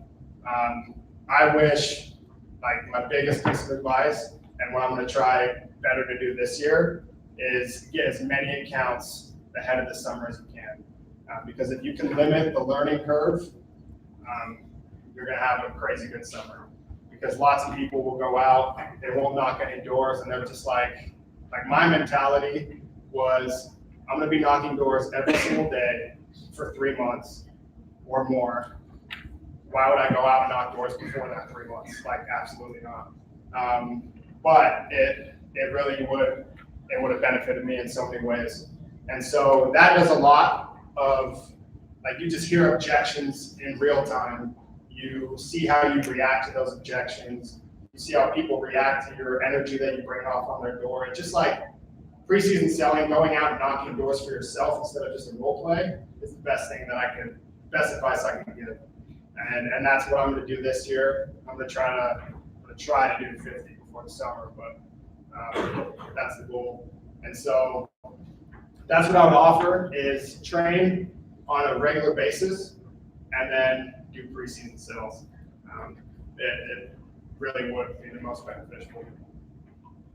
And then what I learned this summer, just kind of in closing, is so the importance of setting high goals. Like, I know I had a high goal of 500 as a first year rep. Everybody laughed at me. And I didn't hit it, obviously. Like, I only serviced 376, which is good, but in my mind, it's not what I wanted. So I would say set a high goal. You hear people always say, like, shoot for the moon, land on the stars, that kind of thing. And there's some people that disagree with that, but personally, I believe if you have a high goal and you don't hit it, at the end of the day, you're still probably more than everybody else. And so I would set a high goal. That's an advice or something I'd offer, and something I learned this summer. And then surround yourself with positive and competitive people. Everybody that I worked with this summer, all 4 guys on our team, not one of us slacked. It was every day. We went out and we knocked hours. No matter what, like, I feel like it's extremely hard to bagel, which is like getting 0 sales a day. I think it's hard to bagel if you work the hours every single day. I think I don't think the day I started, I didn't have one day where I didn't sell any. And that was just because I knew, like, I was out there for at least 8 hours a day, and I knocked those 8 hours, and I was bound to find one person. Like, out of the however many doors I knocked, somebody was going to be a lay down sell, and somebody was wanting the service, and they just hadn't called us yet. And so if you have positive people, competitive people that you're competing with every day, and you all have the attitude that we're going to go out every day and knock, then it becomes a lot easier. If you surround yourself with people that, man, they don't want to work some days, they just want to go and go to the mall, things like that, it weighs on you. And it's hard to go out and sell when you know your buddies are out having fun and you're just in the heat, knocking doors, getting doors slammed. But if you have people around you that are pushing you, that makes the difference. And then obviously, we've been talking about this the whole time, but prepare yourself before and during the summer. Don't stop training just because you're out for the summer. Take those morning meetings serious. That was where I learned the most, was from the responses I got from people. I was able to ask immediately the next morning or that night, what would you say to this? What should we say to this? And you got everybody's input, and it was really beneficial. And then, I just said this, but work every day, all day. Don't slack on your hours. You'll be happy when you did. You look back on the summer, and it flies by. It feels like the longest day ever when you're just walking from door to door. But at the end of the summer, it goes by really fast. And then I noticed that confidence is key. Walking around and not being nervous and believing in yourself, having positive self-talk. I'd be lying if I didn't get caught talking to myself in between doors a lot. It was something that I needed. There were some days where I go until literally 8 o'clock at night without a cell, and those are the longest days ever. Just walking all day long, everybody's saying no, and you're like, why am I out here? And then you just have to kind of reinforce yourself, take a break, FaceTime your girlfriend or something, and then they'll boost your confidence again, and then you go out and get a few. And so confidence is the biggest thing, preparation is a big thing, and then being around like-minded people is the biggest. So that's what I did to prepare for this summer, and hopefully I can do more next summer. That's all I have.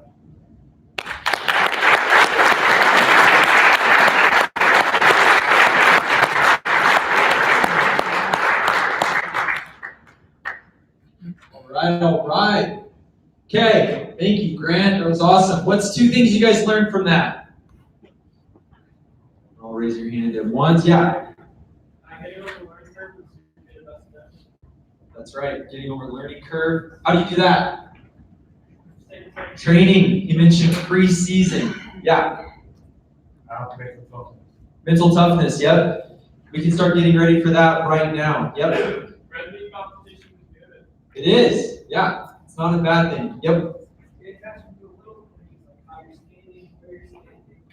All the metaverbals, right? It's not so much what you say, but how you say it in sales. So, awesome. Grant, thanks a ton. All right, guys. So we're going to have the panel come on up. Craig, we got 4 total. If you'll come on up, we are going to get started with the panel of experts. Let's see if that's working.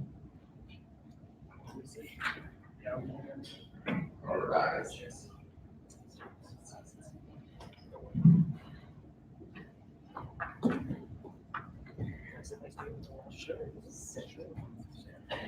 Okay, so we're going to go through a quick bio, and I think we're missing.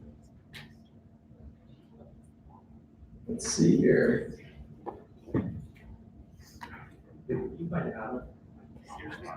Okay, so we're going to go through a quick bio of the guys on the panel, and then we're going to open it up for questions. So first we got Craig. Craig, raise your hand. Okay, we call him Vantage, the bodyguard of Vantage.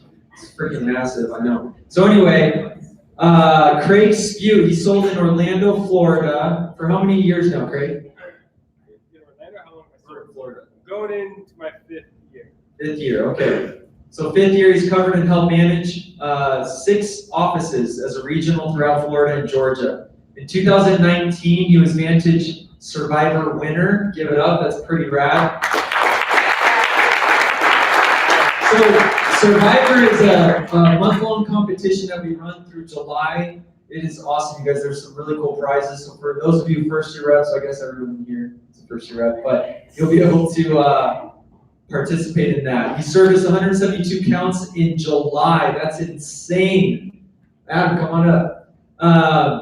He serviced 97 in 2 weeks during the tournament. That's unreal. That's a lot of doors, a lot of money right there. All right, so next we've got Adam. Okay, he's from Reno, and last year was your first year, right, Adam?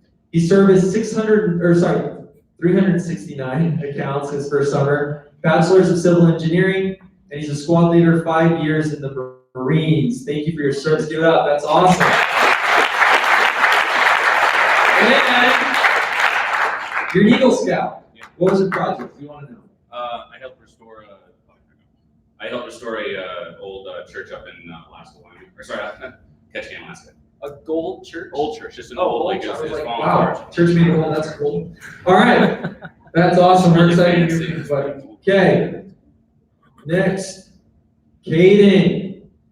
Caden, not 2 years now for Vantage in Connecticut. Finished his first summer as the top rookie in the Connecticut office. He finished in the top 20 that year. Great job. The highlight of his second summer and overall knocking experience so far was doing 118 counts in the month of May to join the 100 Club. So we have a 100 Club here at Vantage, you guys. If you do 100 in a month, you get to join this prestigious club. And at our year-end party, you get a pretty sweet, it's a red hat, right?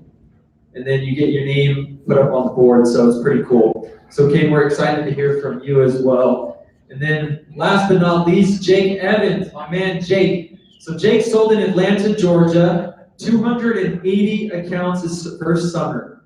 He's from Discovery Bay, California, was the number 6 rookie for service accounts in the Southeast region. That's a big deal. College student going into chiropractic, and he's managing his second summer. Awesome. Thanks, buddy, for being here. Okay, so I'm going to kick this off. So here's how it's going to go, you guys. So we've got the panel of experts. This is your opportunity to ask them whatever question you guys want to know, get their advice on how this first summer you guys can make it the most effective and have a dominant summer. So I'm going to ask the question first, and if you feel like answering, just raise your hand. So what would be the number 1 advice you guys would give to a rookie?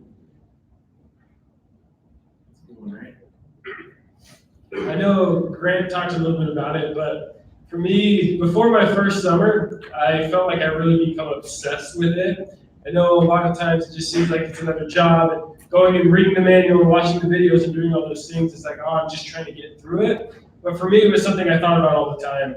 I didn't want to just go out and make, $10,000 to $15,000. I wanted to make a lot more, and in order to do that, I knew I had to put in a lot of effort. And so I would encourage you guys to become obsessed with it. Work with your managers as often as you can. I promise you that they will work with you as much as you want. I was in the office 3-4 times a week before my first summer. I read the manual multiple times, watched all the videos multiple times. I had 10 preseason sales before my first summer, and I only say that I was only able to do that because I became obsessed with it. It was something I thought about all the time. So I encourage you guys to try and develop those habits now, because if you can become obsessed with it and obsessed with a goal and making as much money as you can, it's just going to translate to the summer. So I'll share one that's more related to the actual sales cycle itself, because I know today's been about a ton to pump up and get us hyped and meet our goals. But I think 2 things that every first year that I know that I definitely need to do in this process of selling the actual account to the customer is learn the ability, these 2 things, getting through objections, being willing to close. So being willing to ask for the sale. The number one thing that I was probably too timid about my first year that left accounts on the table that I could have had was I was too scared to ask. I had created need, met need, and I'm just a little bit too scared to go right into that close. So don't be afraid to close, because at the end of the day, we're trying to get the customer to tell us no, so that we can get to the real concern. So those 2 things, just getting through objections and being able to close, I think separates a lot of the good first years from the great first years. Awesome. Yeah. So work ethic, like Craig said, get obsessed, immerse yourself into the next 3 months you guys in the training, and get to know the sales cycle. Don't be afraid to close. ABCs, always be closing, right? All right. So let's kick it off. Who has a question they'd like to ask? Okay, stand up, and if you don't mind, just yell it out. What's the most difficult objection you guys have seen, and what was your typical response to it? So Terminex, I sold for Terminex. It's a big company. And so sometimes you'll meet people that are like, hey, I've had Terminex before. I've had this experience with Terminex, and I didn't particularly like this aspect of it.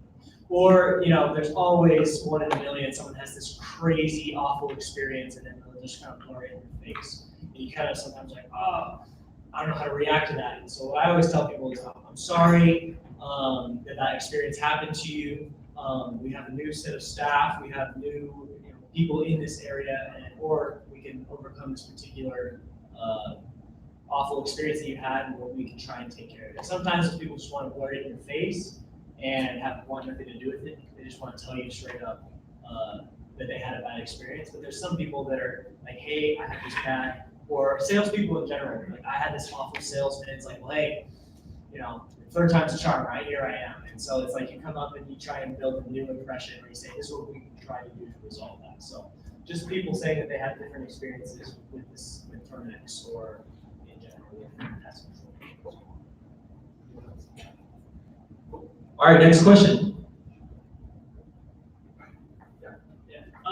So like when the weeks, the months start to run on, what did you guys do to recharge? What did you guys do to keep your motivation up?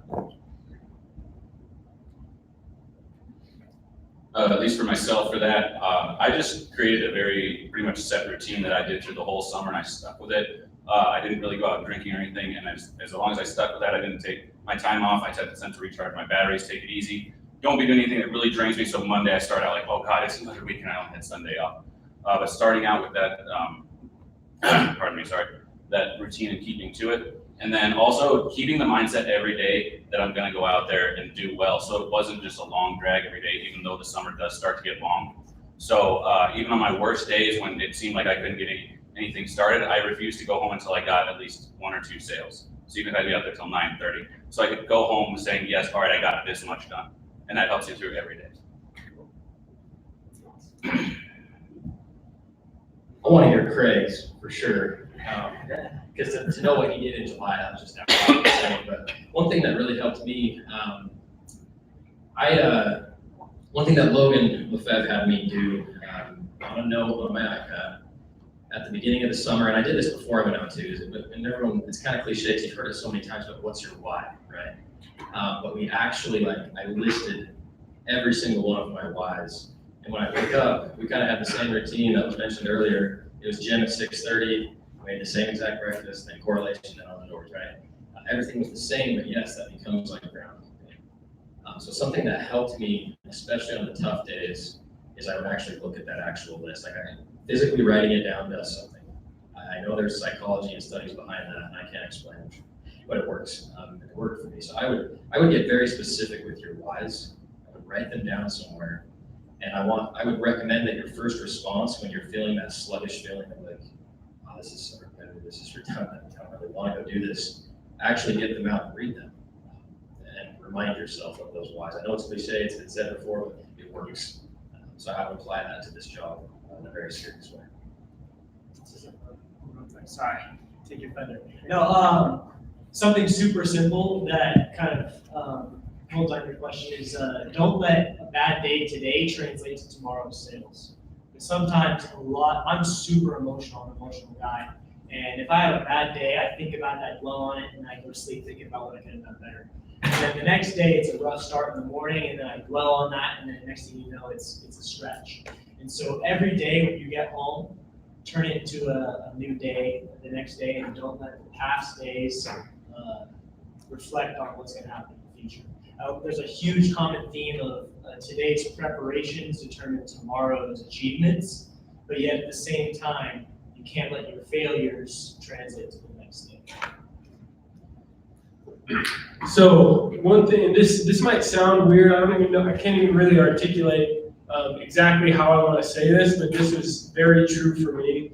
So one thing I imagine every single one of you guys will go through is exactly the question that was posed. When the weeks go on, when you're in July, when it's 100 degrees and 95% humidity, and long days, the sun stays out forever, so you can knock really, really late. Those days get hard. There's two things for me that really helped me in June and July. I had pretty big months in both of those, and my wife had just had a baby, and I felt like I had all the excuses in the world, but there was two things that really helped.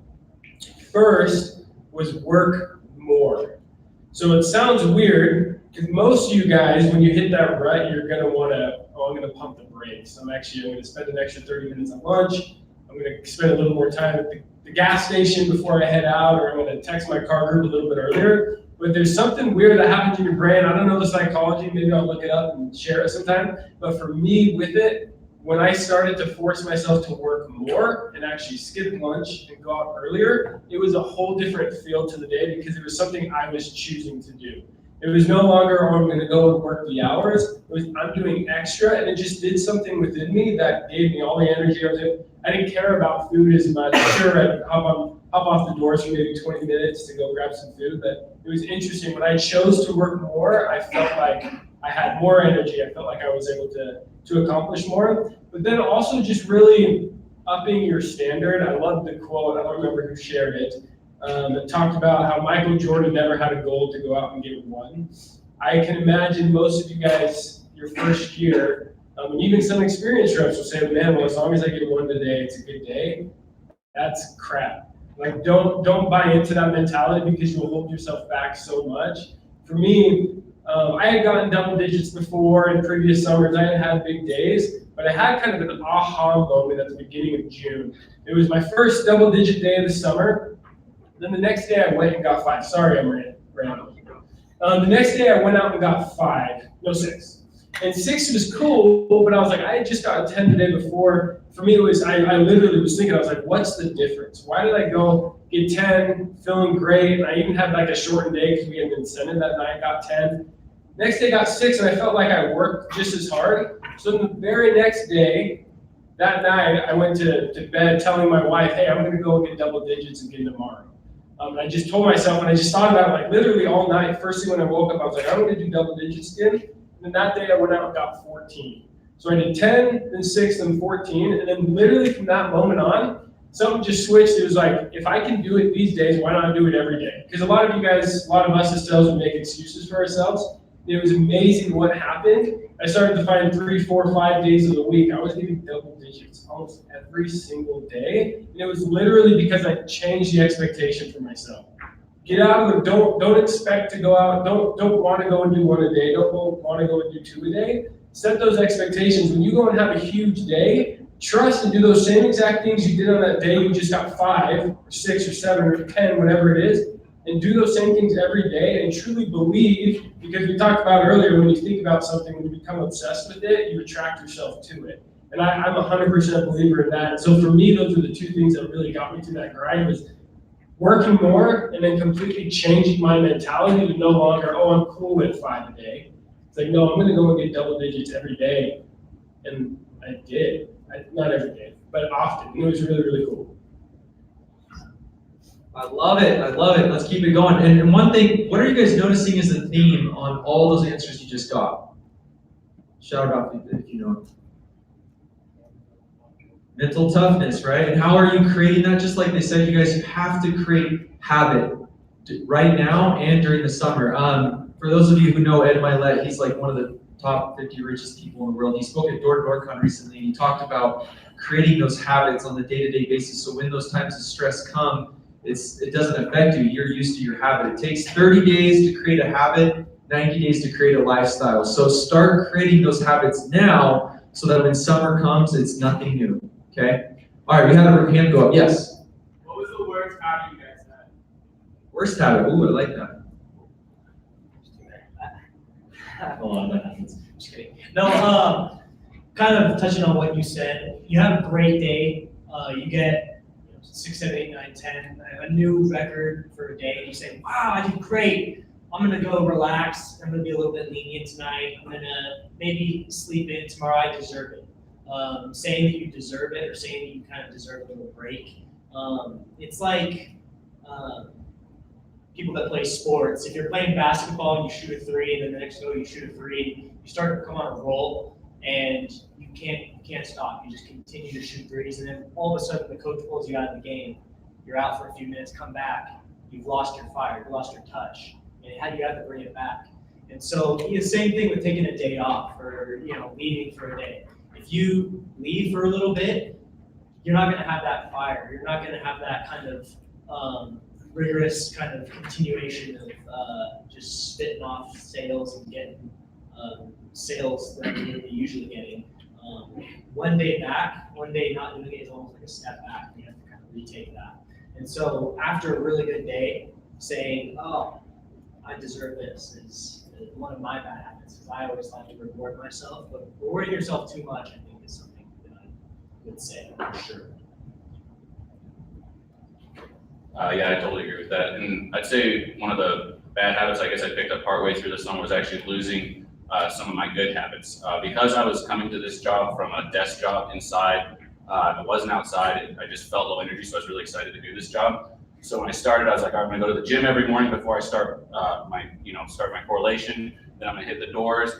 If I take any kind of lunch, it's like a little snack bar in my pocket, and I have my water, and I'm gonna go hard until the sun's down, and people are telling me to get off their lawn and so on. And it got to about July, like late July or something, and you start to get that little feeling like it is kind of wearing on. And I started taking lunch, and the biggest thing I noticed, when I stopped going to the gym in the morning, when I stopped getting my energy up before I actually went out, I saw my sales start to go down. I realized I just wasn't keeping my own energy up, those good habits up. So it was actually getting lazy on the things that I was doing right that started to mess with my numbers the most. So I just went back to doing all that kind of stuff.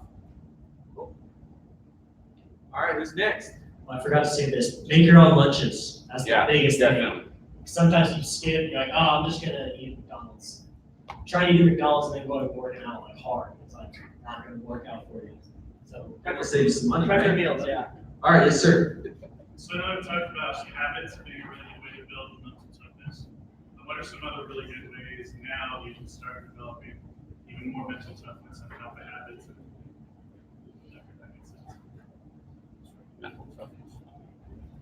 I'll talk while you guys think for once. Is that okay? Yeah. So another thing that this gentleman talked about was kind of interesting.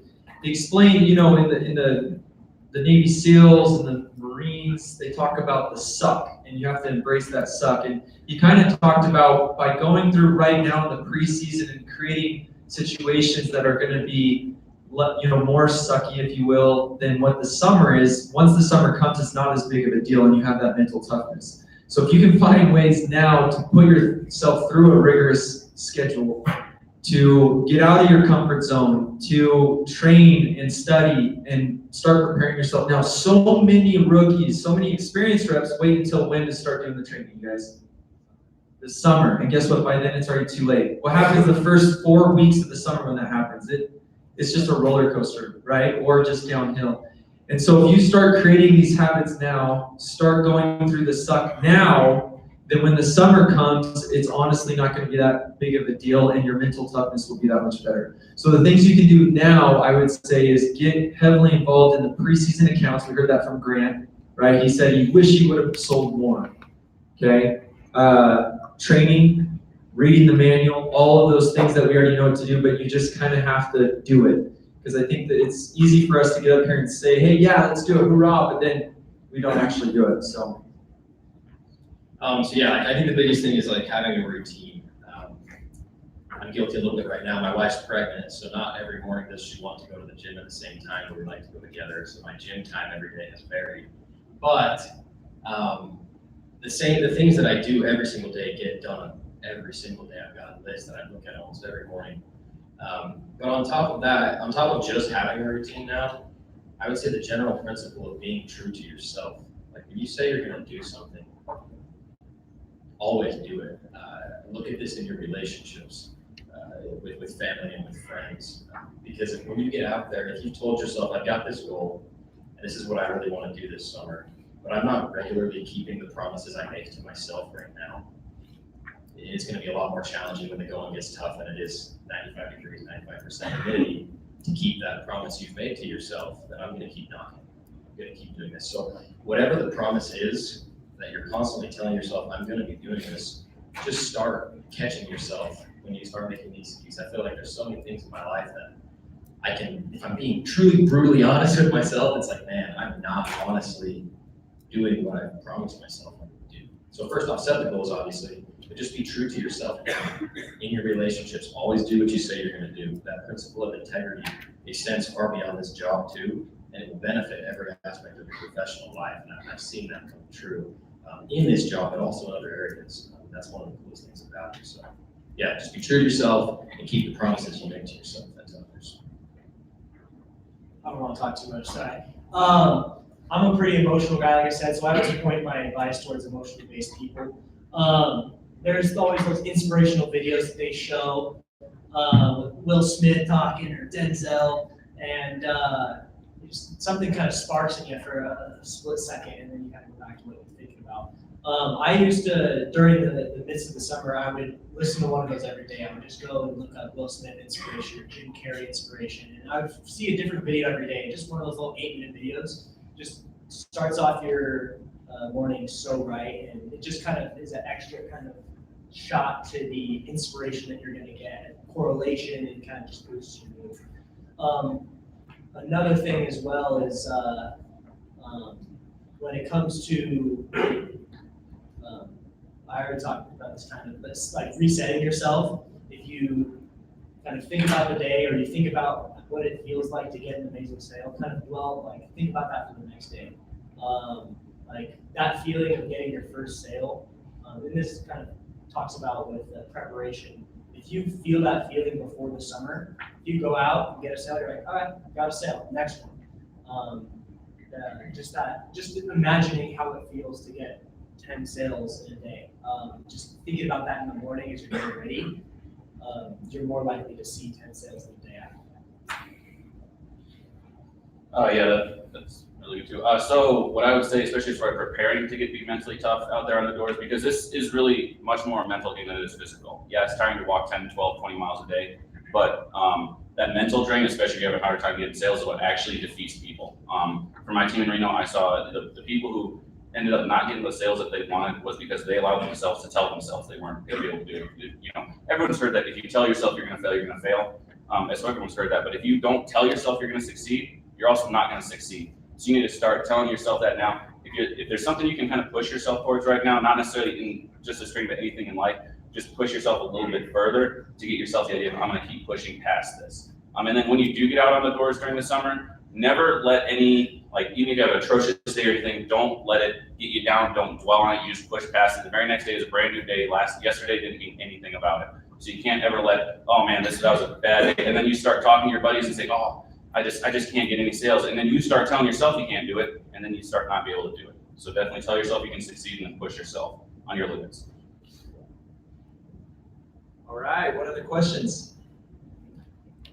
Okay, I'll throw it out there. This is a two-part question. So one, how do you guys knock your areas effectively? Number two, what do you do when you find yourself in a bad area?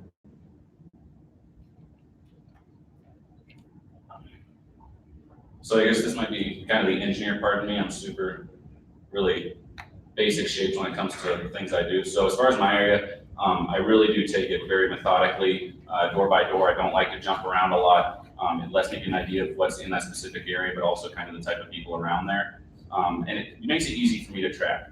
I'm sure some of your managers have told you this by now, but that tracker, Vantage tracker that you're gonna get yourself to know more about is critical. I mark every single door that I've done, whether it was answered, unanswered, a sale, not a sale, anything like that, because I'm also very visual, so when I can see what's going on, it helps a lot. People who don't use that tracker, they're not gonna do well because they're losing track of what doors they've done or what's going on. As far as when I find myself in an area where I don't think I'm doing too well, first of all, I realize it's not the area, it's me. My pitch is off or something's different. Okay, there's always people out there that need the service or willing to listen to you. You can tell them why they need this kind of stuff. But if it's just something that's really meant, like I just get nothing but black, like not interested, not gonna just to reset myself and get myself going, I'll go to the opposite end of my area and like let's say you got a square, right? Just go to the opposite corner, restart that little 10-minute walk, let me, get my head back in the game. Okay, restart new door, and you kind of got that mental jump, like, okay, this is something new. I got another chance. I'm going to hit it hard again. But I definitely go back and I may even re-hit a couple doors in that bad area, even if they talked to me early and said no, because I got my restart on the other side. Same kind of plateau as that. I reset myself, not necessarily going to a different area, but within that area, but I just think about my pitch. I think about the demographic of people. I think about if I'm saying, oh yeah, these spiders, and it's $500,000 home, there's not going to be probably spiders right there. So you got to think about just resetting your pitch, or maybe say something a little bit different. Or something I do is I focus really hard on the different personalities I see at the door. Those people that come up with their arms folded, staring, glaring at you. You got to be ready to say what you got to say immediately. Those people that are just like, hey, how you doing? How's the weather out there? And then you can have a 2-minute conversation with them before you hop in. So just taking a second to not only analyze yourself, but to analyze the people that you're talking to. All right, so we've got about 10 more minutes. So what if we do kind of change this up? And I don't mean to put you guys on the spot, but do you guys want to see a role play?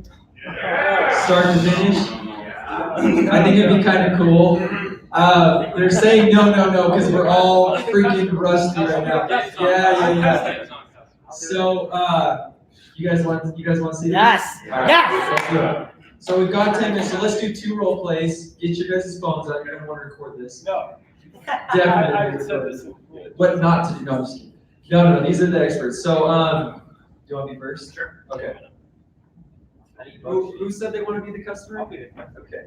Correct, be a nice customer. I'll be the customer. All right. So this is going to give you guys a good idea, start to finish, of what the pitch is going to look like once you get through the training program. All right, these are my knocking sheets. Call one of these your leash, right? You're gonna want this, so. Anyway. What's up, man? Hey, how are you? Good, how are you? Good. Hey, nothing crazy. My name's Caden. I went Insight Test Solutions. I'm sure you see my trucks, right? Yeah. Cool, man. Hey, listen, I take care of the group out here, just for a couple of ants, spiders. I'm sure you guys get the wasps. I saw the nest out there. So, listen, we're going to be taking care of the Johnsons as well as the Williams family. Since we're going to be here tomorrow, if I can just slot you guys in one of the open spots, I'll do it for super cheap. I would, but I usually kind of just knock those down myself. So my wife gets on me and I go out and do it. So I think we're good. For sure, man. You got to do something, all right? Yeah. Real quick, I saw on this nest, man. I know you guys probably, like you said, you knock this down, you get up on the ladder with the broom. Yeah. Yeah. Get the rate can, I assume, right? Uh-huh. Okay. Listen, I'm glad you're doing something again. You've got to. The wasps will always be coming back, especially if it gets later in the summer. What they do, they actually leave behind a chemical. It's called Miracle. Have you heard of that? I think so, yeah. Basically acts as a beacon to attract others, so they'll always keep coming back to that same spot unless we actually put a product behind to mask that pheromone. And that's actually what my guy will do. If you look at that sheet right there, see this big old pole? Big old, it's like the world's largest Q-tip, right? Yeah.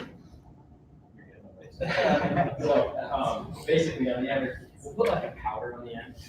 We'll extend up to over 40 feet. On all the heights and peaks of the home, I'm actually gonna have them black it down.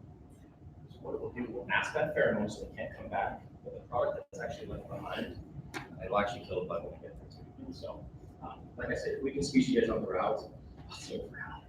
What's that off? Good, I'm glad you asked it. What's the square footage of this home?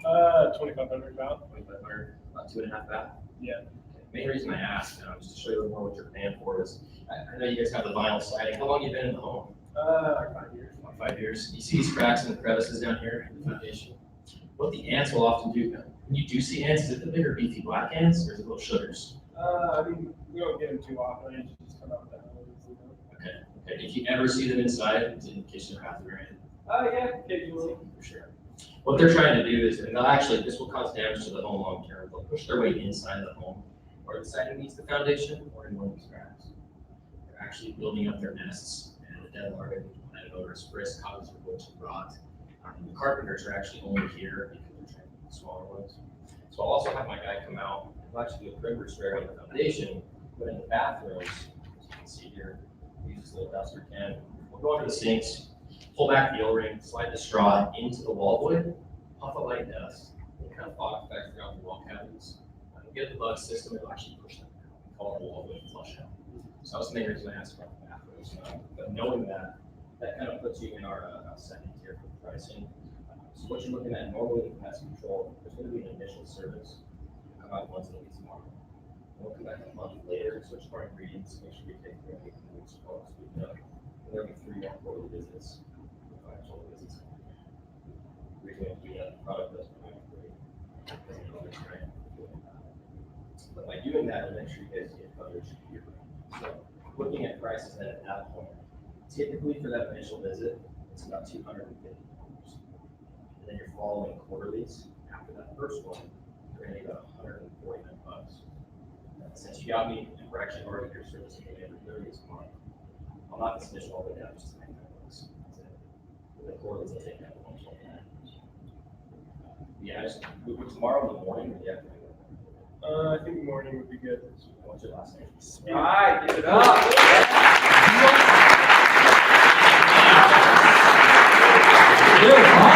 That was awesome. Now look, here's the thing. That's obviously, you guys are probably looking at like, I'm gonna be able to say that? Yes, you are. We got a lot of work to do, okay? Next 3 months. But you guys are gonna be able to do that this summer. So give me some things you guys noticed that you liked. What did he do well? Yes. He knew his stuff.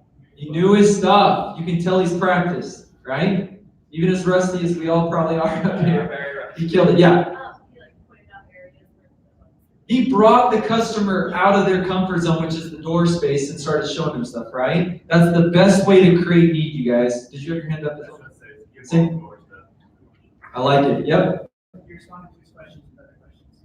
Very good. That's a little pro tip, so that's awesome that you caught that, yep. He validated his questions. Same, yep.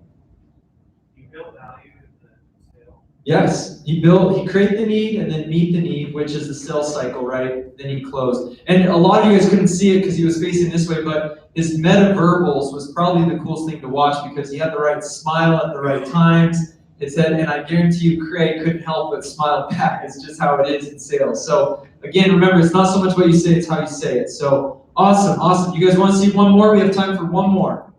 Yeah? Who wants to do it? This time we're gonna throw out a few more objections. That's fine. Is that okay? No, but let's do it. Craig, you want to be mean? Craig's gonna be mean. You guys down for that? All right, here you go. You want an iPad? Yeah, I want to do it. All right, just remember. do that, okay? I'm not gonna do that. Let's see, hang on, figure out how much more. Yeah, we'll do this. All right, just remember, this is what sold 360 accounts last year. You guys can all do like at least 500. All right. Yeah. Oh, hey, how's it going today? I'm Adam with Terminex. I just want to make sure you're aware of what's going on kind of in those, that road right behind you, aren't you? Okay, so I just want to let you know, just behind you, there's about 3 or 4 houses. We had a tree yesterday. There's been quite a few ants coming through. They're getting through a lot of these.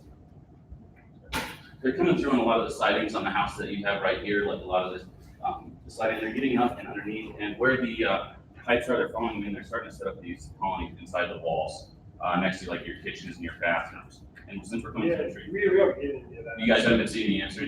Well, that's good. We're trying to stay ahead of it. So what we're going to do is we're putting those liquid barriers around the entire outside of the house, and we're also granulating out to keep those ants out. In addition to a lot of the spiders and the black widows that a lot of people are seeing as well. Have you seen some? I'm not cooking right now. Like my Oh, family's waiting. hey, no worries. I don't want to take up too much of your time or anything. Hey, totally understandable. Are you gonna be around like Thursday or Friday, and we can just get you taken care of, and then you can get back to your evening?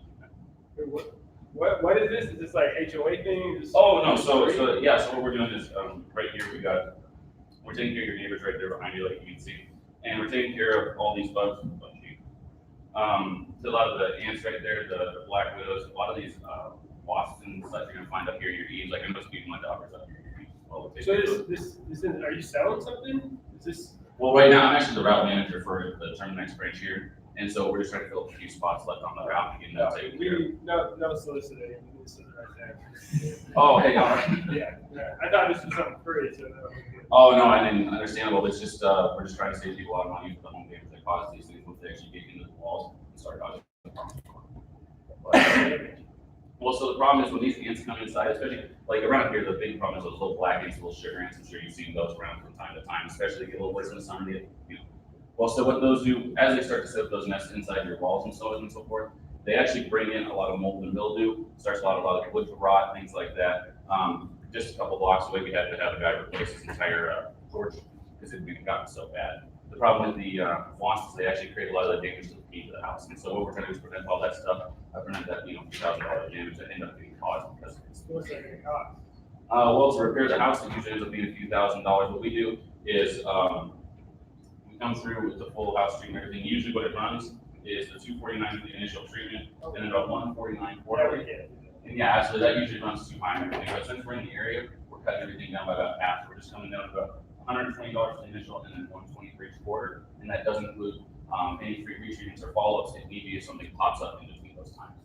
Yeah, dude, my wife has some like asthma stuff going on too, like spray cuts. Totally understandable. I mean, we pets too, pet dogs and stuff. I'm a huge dog lover, so I got to do that. Everything we use is completely safe for the pets and everything. We encourage you guys to be here. If she's not asthmatic or anything, that's no problem. We just make a note to let our tech know, but everything we use is safe for them. You guys don't have to leave the house or anything like that at all.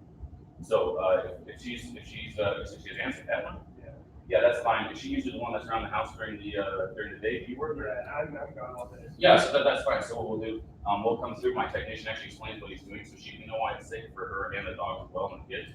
And you'll treat your house, keep all that stuff out of there, and also keep a lot of that mildew and everything like that, those cosmetics away from those things as well. You said she's gonna be here Friday and Saturday. If you want us to come by while we're treating Wilson's over there. Sure. Okay. That's good. Bring it All right, to good you. job.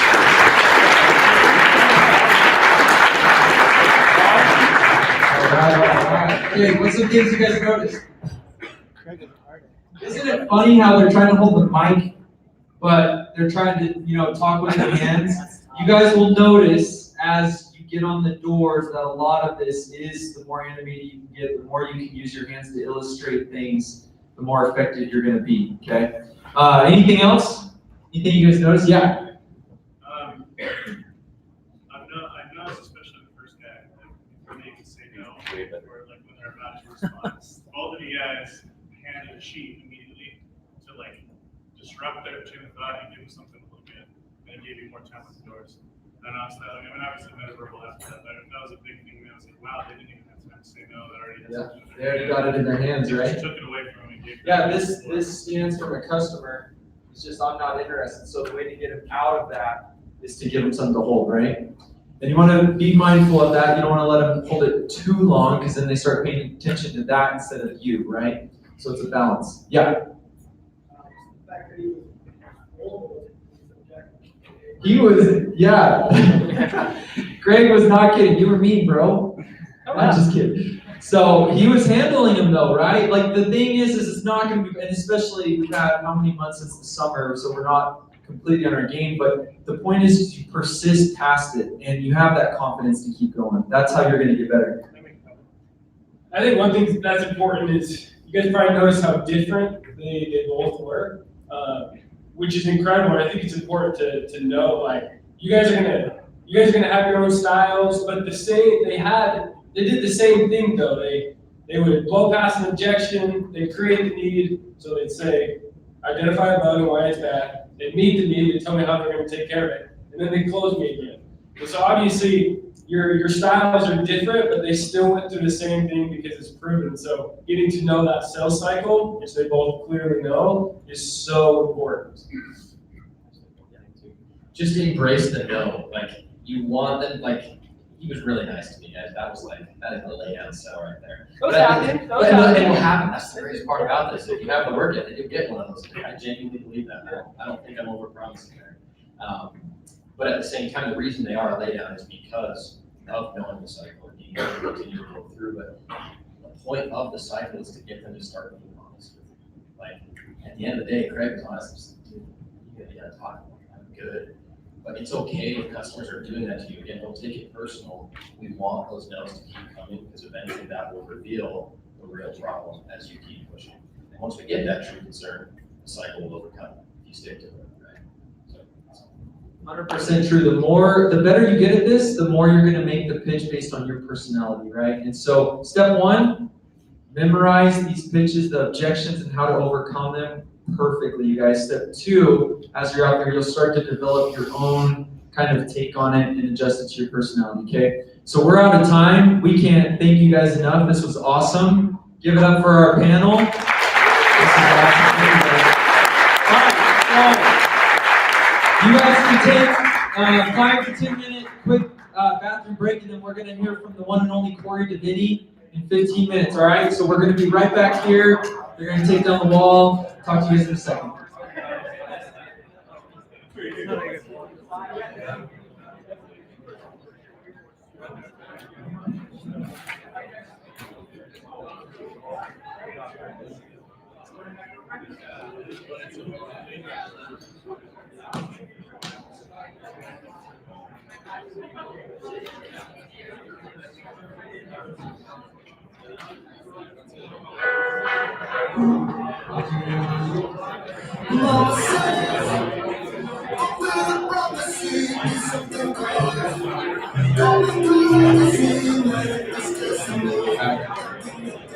Corey is going to be talking to you guys here in a little bit, but until then, is there anything you guys want to know?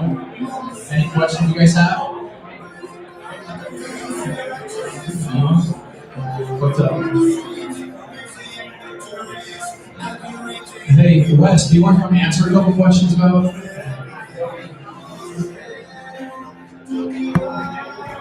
How smooth are these walls?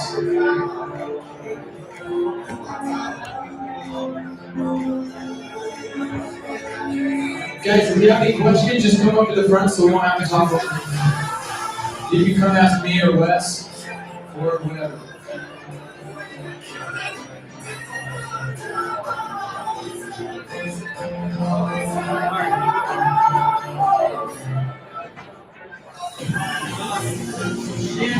Shannon's got everybody.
All right, let's take a seat. We're gonna get started.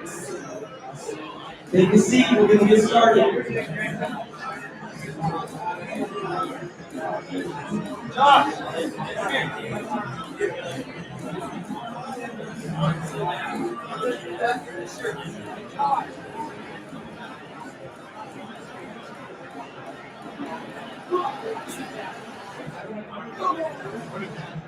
all right, let's sit down, let's sit down. Grab the shirt. Here we go. You guys sit down. Who wants a shirt? Just shoot somebody. Who's ready for Corey Dominic?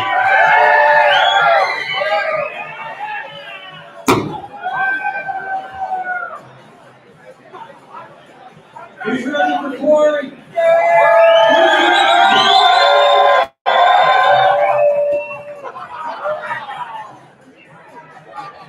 Let's go! Who's ready for Corey?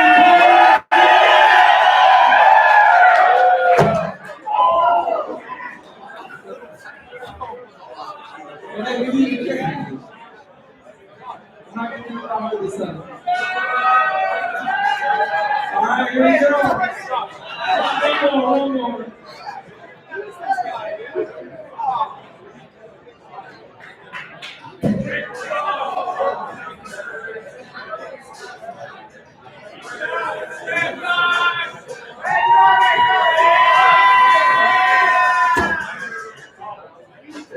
Try not to kill anyone here.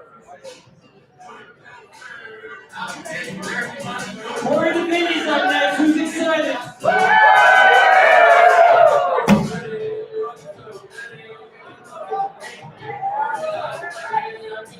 We got 3 more. Who wants it? To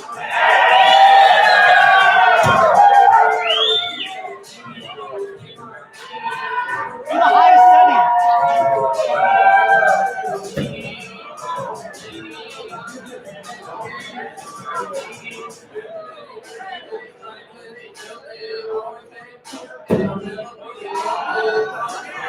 All right, last one. Who wants to go on?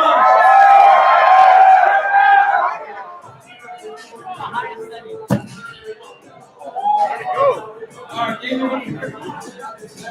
All right, Kel, get up here.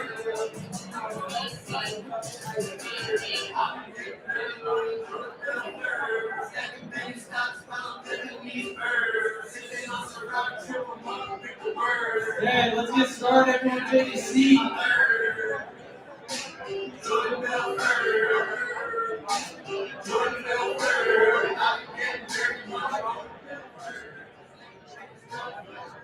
Where's Kelvin Cole?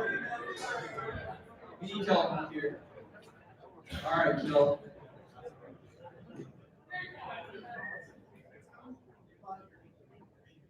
All right. That was dangerous.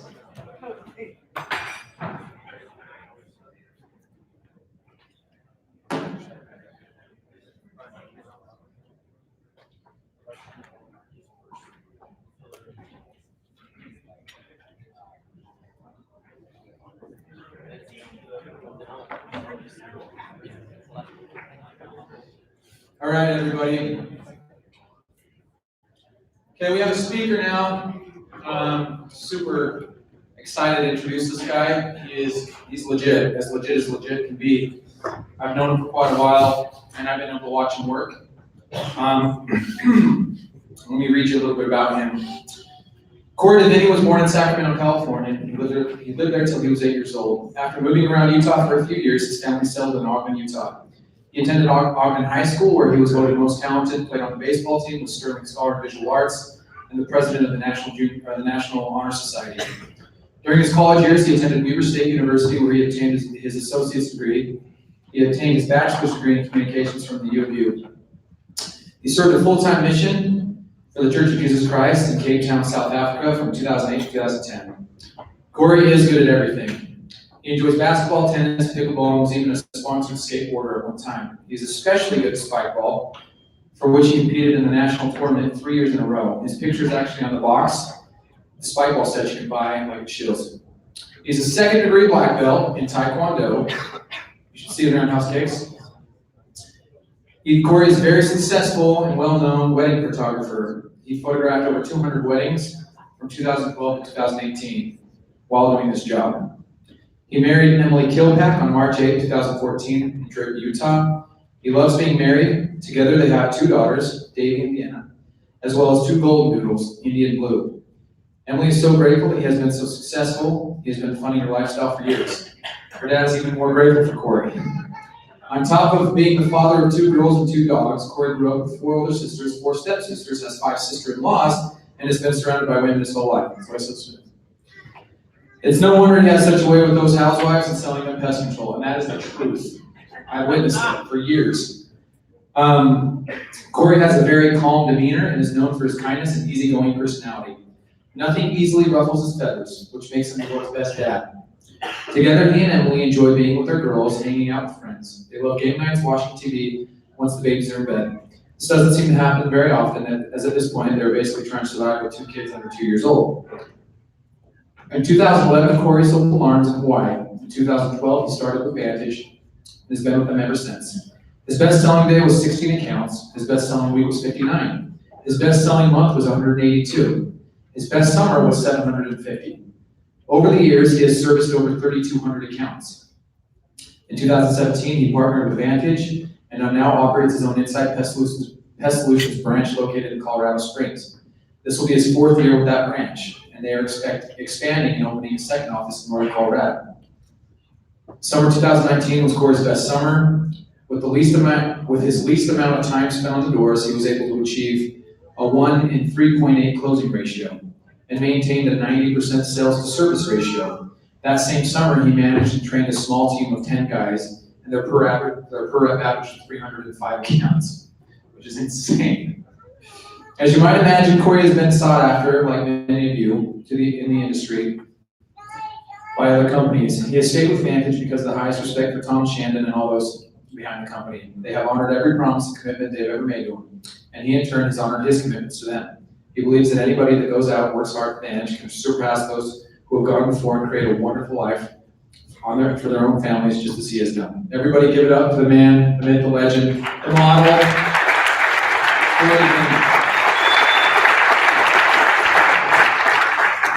Now, before we just let Corey come up here, did I hear that right, Corey? You're a 2nd degree black belt.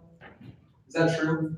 It's true. It's true. All right. So before you throw us with your ninja moves in pest control, I brought a board so you can show us some of your ninja moves on this board and break it.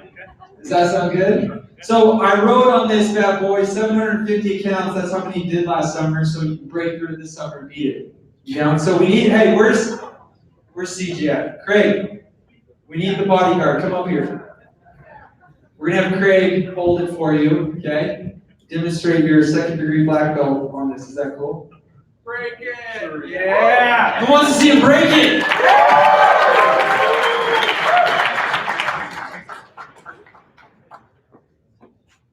This wasn't a Backflip kick. So it's going like this. Call it! Go ahead. That's nice. Craig, makes you knock down. Makes you knock.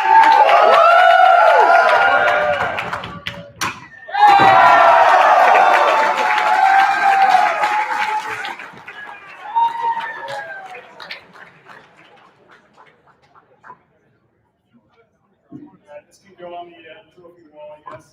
Yep. Can hurt my hand to do this. Okay. I'm going to show off my family here first. Is this on? They're all here except for the dogs. But looking at this, you gotta find motivation. You gotta find a reason why you're doing this job. This was taken actually just about 2 months, 3 months before we had this little one. I'm gonna hold her up. So we got a little Vienna. She was born 6 weeks ago. And little Davy right here. She's been a light. I think it's so fun looking at this picture because between myself, my wife, and Davy, you can see we're a little bit Neapolitan. I got brown hair, my wife blonde, and got a little redhead. So it'll be interesting to see what little Vienna turns out to be. But you know, I look at these pictures of our family over the years and how we've kind of just, you know, I had no kids, I wasn't even married, to a couple of dogs, to now having 2 kids, and just finding motivation to get out of the doors. It really comes back to this. So find your motivation. Obviously, I do have a picture of Vienna right here. And just a blessing, it really is. So I don't know who's actually married in here. Everybody married? Okay. The summer between me being single to when I was married, I actually increased my production by about 150 accounts. I think that's to say something. So I think those that are married tend to be a little bit more motivated because they have something to work for. Doesn't mean that those that are single, it's okay, you'll be fine. I want to see you guys all surpass your goals. But I would say that, you know, whatever it is, whether it's your wife, your kids, find some motivation to hit your goals and surpass them as well. I want to go back in time a little bit. Most of you guys don't even know who I am, or maybe even heard of me. And I've been in this industry for a long time. As Kelton described, I did security systems in 2011. And then I switched to pest control. I had a buddy of mine who, he had said, hey, you know, I'm looking to go to summer sales, I'm gonna go with Vantage Marketing.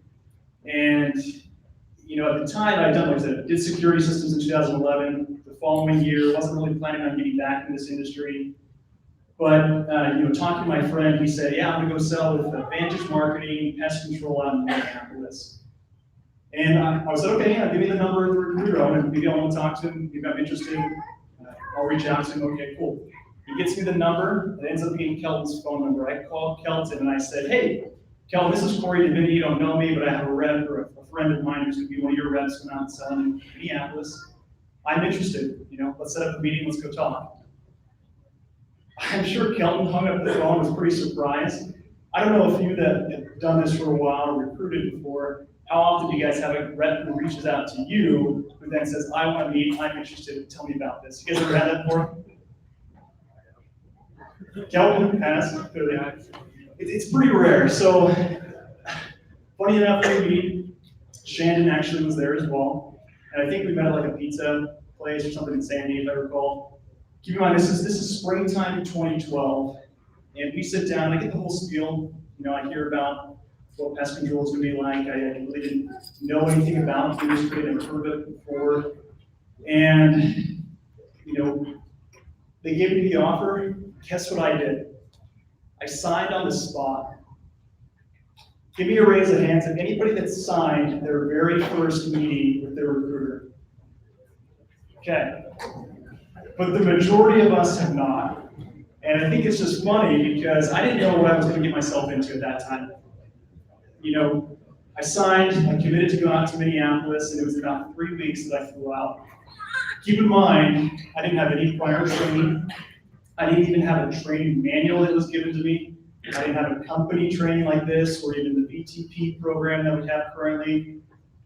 You know, so I kind of went all in, and 3 weeks later I flew out to Minneapolis, about to do pest control sales in a city and in a state I've never been before.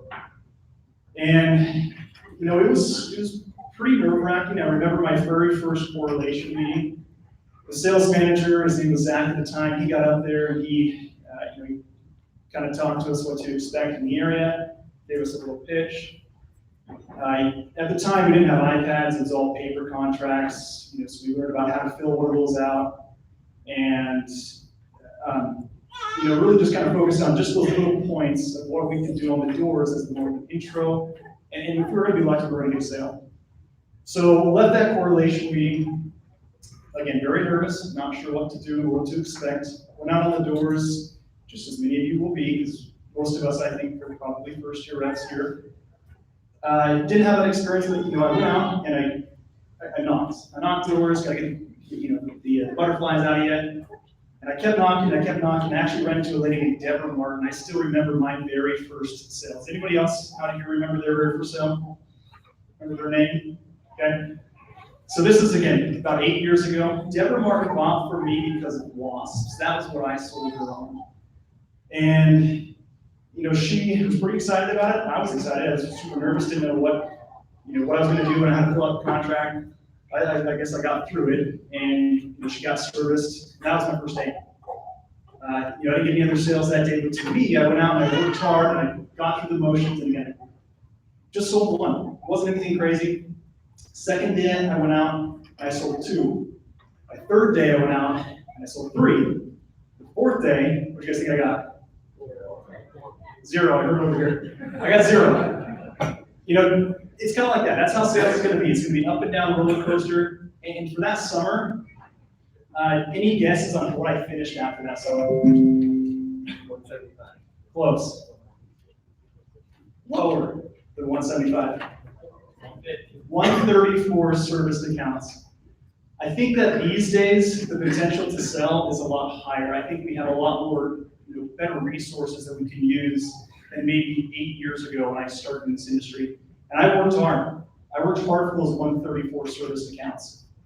Now, the following year, if you look up here, I went to Columbus. I had an opportunity to meet under Kelton. That original friend of mine and me to go co-manage, maybe it was just a title, I don't know, maybe make it feel special, but you know, co-manage the office in Columbus, Ohio, and you know, be in charge of a few reps, but really just focus on selling. And I was there from 2012 till 2016, so 2013 through 2016, 4 summers right in a row consecutively. That was really the, I would say, the groundbreaking time of my pest control career, where I learned that it just came down to hard work. It came down to more time on the doors. My production increased. I'll just even tell you, 202 was my second year, 242 my third year, 375, that was the difference between when I got married, and then 545 my last summer in Columbus. What you're gonna see, and again, I don't think I'm anything special. I've never done 1,000 accounts. I'm not a David Bird or an Andrew Osler, Amy Spencer. But what I realized is that even just to produce a little bit more, it's just a numbers game. You just gotta get out there, you gotta be on the doors, work the hours you're supposed to, and you gotta make a commitment now that you're gonna do that. To me, you know, I learned to love the people that I was actually knocking into. In Columbus, it's a pretty cool city. I liked the people, they were pretty friendly.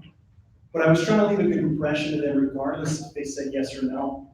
You know, your closing ratio starts to increase, but really, you know, you just go down and just becomes a numbers game. So, interestingly enough, actually, I remember speaking about the people that you run into. Between the summer, I believe it was 2013 and 2014, I came in on 2014 summer, correlation, probably the very first one. I saw this lady, middle-aged, 50 years old, I guess I would say, perfectly fine, you know, perfectly, you know, good looking and everything like that. She had a good presence about her. I looked at her and I said, hey, you're kind of familiar to me. And you know, she was in the correlation meeting, but she had an Insight shirt on. She had an Insight binder. She had a lanyard on. And I thought, who is this lady? Why is she 50 years old wearing Insight apparel? What's she gonna do? And I was like, yeah, she looks pretty familiar to me. So I approached her. Come to find out, I sold her the summer before on her doorstep, and she loved Insight so much that she chose to come and sell that branch the following year. Okay, and I'd love to say that she crushed it and did hundreds and hundreds of accounts. I don't think that was the case. I actually think she went out there and did 40, 50 accounts part-time, but she was hilarious because she had a binder, she had a little mouse on her binder with like a little cat toy. She had drove a convertible, and from the convertible mirror, she had a little spider that would dangle from it. You know, got into character, really. By the way, I'm still waiting for my overrides from the show. That was her name, so write me a check for $5,000 or something. No, but you know, the people that you're meeting on the doors, you gotta leave with a good impression. And that's what I kind of learned. I just liked the people, like I said, in so much that a person like me wanted to work for the company. I don't think that's gonna happen very often, but you know, you're just gonna get better and better while you're out in the area. And it's so much that we chose, you know, after 4 years of knocking, getting a little bit better at doing this, that my wife and I chose, hey, what are we gonna do long term? Should we stay in the industry? I then graduated from the U. You know, we could go get that real job if we want to, with a little bit more security, the insurance. we chose to go all in. You know, I really appreciate Tom and Shannon and others to give us an opportunity to become an owner, to have equity in a branch. We did a lot of market research and shows that in 2017, we would go and open up our own inside office in Colorado Springs. I wanted to be somewhere that was close to my family. I didn't have to be super far away. And a market that wasn't so saturated, I would say, with other companies. And I took a little bit of a risk. You know, so basically from that point on, it was all or nothing. 2017 was a turning year for us and for our family. And we've done it now. This is our 4th consecutive year. And of course now, you know, as it shows, 2020, we're gonna open up our 2nd office in Northern Colorado. But to focus kind of on that, what we've learned is that I've tried to bring in these teams, these guys that are just gonna be hard workers. You know, we did nothing special last year. I know the stats were kind of showing, oh, these guys have done this office 10 reps, did 305 per rep average. You know, yeah, I had my best summer selling, but it was probably the least amount of time on the doors that I've ever had. As an owner, you're gonna have, at least in my position, a lot of things I have to deal with. Customer service, technicians, yeah, I wanted to sell, yeah, I wanted to manage, you know, my team, be on the doors with my guys. So I had to make the most of my time while I was actually knocking. So my hat goes off to my team, and I'm gonna show you a few things about Colorado here in a little bit, but the conditions aren't perfect by any means. You know, some of you guys are knocking in sunny California, and I promise you it's not sunny California in Colorado. It gets pretty cold, some crazy hailstorms, and we have some challenges. But, you know, it's just interesting to see kind of where the progression happens, you know, from start to finish. And really, how have I done it? You know, I guess to me, what's helped me succeed are a couple points that I want to go over with you guys. It's 8 summers in, and well, I guess technically this is going to be my 10th selling summer. So security in 2011. Now it's been 8 summers and coming up on my 9th summer with Vantage Marketing. But I think, again, a lot of it comes back to just the attitude that we have. And not to reiterate a lot of stuff we've already heard today, you know, from other people like Tom and Kelton and those big role plays. You know, so I'll try not to kind of beat a dead horse here, but attitude is everything. Be positive when you're out there on the doors. Be positive when you're talking to people, and always bring back positivity. Again, if you guys don't know this or not, people can read negative energy when they see you on the doors. So you gotta have a drive. You know, with that attitude, you're positive, you gotta have motivation, you gotta be willing to work harder in the 3 to 4 months that you're gonna do this, and have a reason for it. Again, going back to my family, that's part of the drive that I have. You gotta be obsessed with numbers and goals. Who are first-year reps in here? Raise your hand. Who wants to be the top first-year rep? Who thinks they will be the top first-year rep? Okay? A lot of competition. So Grant Nelson right here, right? You were second. How many did you sell? Service. What was that? 376. Who thinks they're going to outsell Grant on his first year? Who's going to outsell 376? Do you guys know what it takes to do that? It's easy, right? Just go knock doors, you're going to get sales. You need to be obsessed with your goals and the numbers every single day. I remember with my wife and I, we would come back home, I would come back home to her, and we would run the numbers. I would say, hey, I had 5 service accounts go in today. How much money does that bring us in for this week, for this month? Where are we at our goals from the summer? The beauty of my Vantage tracker is it shows a lot of these stats. It shows, you know, what your closing ratio can be. You need to find out, you really just need to be obsessed with these numbers, because if you're not, it's really not super motivating to go out and do this job. Again, every door, every hour that you're on the doors, it translates into money that you're making. So be obsessed with your goals, be obsessed with your numbers, and it's okay to readjust your goals, okay?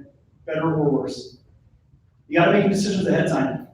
You gotta make the decision now, what kind of rep you're going to be in the summer. Most of you guys are in a great position because, you know, this is now 3 to 4 months prior to the summer. You've committed to yourself, this is what you're gonna do. My first summer, I had 3 weeks. I met in April, flew out 3 weeks later to Minneapolis. That was my commitment period, no prior training. You know, you guys have done a little bit of that preparation now, so you can again, just prepare yourself for the summer, what it's gonna be like going through the manual, watching the videos, going through the training program we offer. Think of even now, are you guys gonna commit to yourselves to miss the PAL trip that your friends are gonna be on? Missing the family vacation to California, to Florida, wherever you may go? Who has a summer birthday? I have a summer birthday, June 26th. I committed to myself that I would work every birthday, and I have for about a decade by knocking doors. You prepare and make that decision now in advance so that when the time comes, it's way easier, okay? You gotta find joy in the work, and I've covered that a little bit. Find joy with the people, find joy. This is just pest control sales. It's not the end of the world. If people tell you no, you're okay, you can move on. It doesn't need to wear you down, okay? And people will get in your face. I don't know if anybody's ever had like a kind of a scary experience on the doors. I have. I've been hit with a rake in my chest by a guy. That's not funny, it's your adrenaline going. You know, you gotta take a step back. You get off this porch, you get off the doors, get from him, off his property, because that's what he's telling you to do, of course. You take a moment, you calm down, you go to the next door, and you do the same thing over again. It's okay, all right? You just gotta find joy. Okay? And just really don't take life too seriously, so I think those kind of go hand in hand. But the other things that I put on here and how I've been successful is just by the risk. To me, I was backed into a corner. Come 2017, when we chose to do this long term, we kind of put everything on the line. When Kelton was reading off a little bit of my bio, I've done wedding photography. I've done wedding photography for about 6 years. And in 2017, I ended up shooting 22 or 24 weddings in the summer. And every summer I had taken, off prior because I was focused on selling. But that year, in our family, we took a lot of risk, not just financial risk, because we took about a 6-figure income decrease because of the investment that we made in that, branch, and I need to bring that income somewhere else. So sometimes when you feel like you're taking on a lot of risk and you're pushed into a corner, it helps you be more motivated, okay? Just keep pushing on. And then of course, for me, it is just providing for the family. Again, find that motivation. It's these guys right here. Hopefully I can set up these little goals for something good in the future. But this is really just some of the points that I've thought about of how you can be successful, at least coming from me. Now, to take a step back, a couple years ago, we had a small team, same thing, about 10 guys that were in Colorado Springs with me. And transition, you gotta realize that sometimes the summer doesn't start the same way that you expect it's gonna be. And then it's gonna finish a little bit different too. So I had some examples here of 3 reps. This is real. Rep number 1 sold 1 on his first day. Rep number 2 sold 2 on his first day. And rep number 3 sold 7 on his first day. All of these reps were first years. They all had the same experience in going to the trainings beforehand and preparing themselves for the summer. Now look at these numbers. Now, keep in mind, not everybody sells their first day, so, and it's okay, they don't sell. But who do you think was gonna have the best summer from the start? What was that? Rep number 2, okay. Rep number 3, okay, so we're gonna find out. So, we're gonna come back to that here in just a second. So think about that. It doesn't always matter how you start. Of course, everybody starts a little bit different. There's going to be things throughout your summer that you can and can't control that do affect your success. What I want to focus on the first thing is what you can control throughout the summer. Now, we've already covered this, you can control your attitude. This has been hit on over and over and over again. You can control how many doors you're going to knock, and the time that you're going to spend on the doors. So, you pick your schedule. Do you want to work every single hour that you're supposed to? Yes or no? I assume it's probably yes. Because why? Why would you want to work the hours that Vantage or, why are we setting these standards for you? Does anybody, why would you want to work your hours? It gives you the best chance for a success on the day. Okay. Time is money, right? If you work the hours you're supposed to, it gives you a lot of success, a lot of opportunity in front of people. And it's just a proven model. So you can set that. I don't think any of your managers, wherever you go this year, is going to be mad if you just say, I want to be on the doors at 10 a.m. Okay, if you want to have more time on the doors, that's better for everybody. It's better for you, better for the production of the office. So stick with that minimum, and stick with it the entire summer. That was something that I didn't learn until probably my second or third year. Those morning hours at that time were hard. You know, I didn't think anybody was gonna be home. You're looking for signs of life and there is none. But now I go out and my goal is 3 before 3. And I do it every single day because it's just a proven model. If I would talk to a few people, and my closing ratio for this last year was 1 in 3.8, if I talked to 4 people, I knew that I would sell at least one of them. So, you know, you just gotta set that standard beforehand and follow it strictly. And again, that even comes back to how you start your morning. If you wanna go work out, set that time frame. If you wanna be up at a certain time, set that time frame and don't deviate from it. So setting that schedule is very, very important. And then, of course, the training that we've talked about, coming to things like this, all your preparation, this is something you can control, of course. And the last thing I want to touch on was your appearance. I think it's crucial that we are presentable on the doors. Doesn't mean you have to look perfect, but I would recommend hygiene. Do your hair, put gel in it, you know, look the part. We always talk about whenever I was in Columbus, you put on the monkey suit and you just act the part of being the neighborhood bud guy. Even if that sounds so lame, you just do it anyway. Tuck in your shirt, pull up your pants. You want to wear a hat, wear a hat. But all those things, your appearance, because people will judge you within the, I don't know this actual status, but probably within the first 10 to 20 seconds on the doors. Not only do they judge you before you get on the doors, but as they're there, they're going to judge you, and the rule is harsh, guys. And they're going to decide in that first, say, 20 seconds whether or not they want to buy from you. Okay, and I think appearance is a big part of that. So now focusing on things that you just can't control throughout the summer, and this will affect your success. First thing that I put is you can't control your sales. You really just can't force people to buy pest control, no matter what you do, no matter how many smoke screens you push through, you just can't convince people to buy unless they want it. And it's funny enough, I have a story. I remember being in Colorado Springs. I was talking to a lady on her front doorstep, and she gives me the smoke screen or the concern, hey, I don't have any bugs. Okay, like I hear that all the time. I have a rebuttal for it. Before I could even say anything, I got stung right on the top of my head by a wasp. You guys ever been stung before on the head? It hurts really bad. And I remember I was kind of in pain, and I kind of turned away a little bit, and I was whacking something in the air. I think she just laughed, closed the door, couldn't sell her. I had no control over that. She was convinced that she didn't have any bugs, regardless of a guy that stands at her doorstep and stung in the face by a wasp, couldn't sell her. You gotta brush it off, you gotta move on.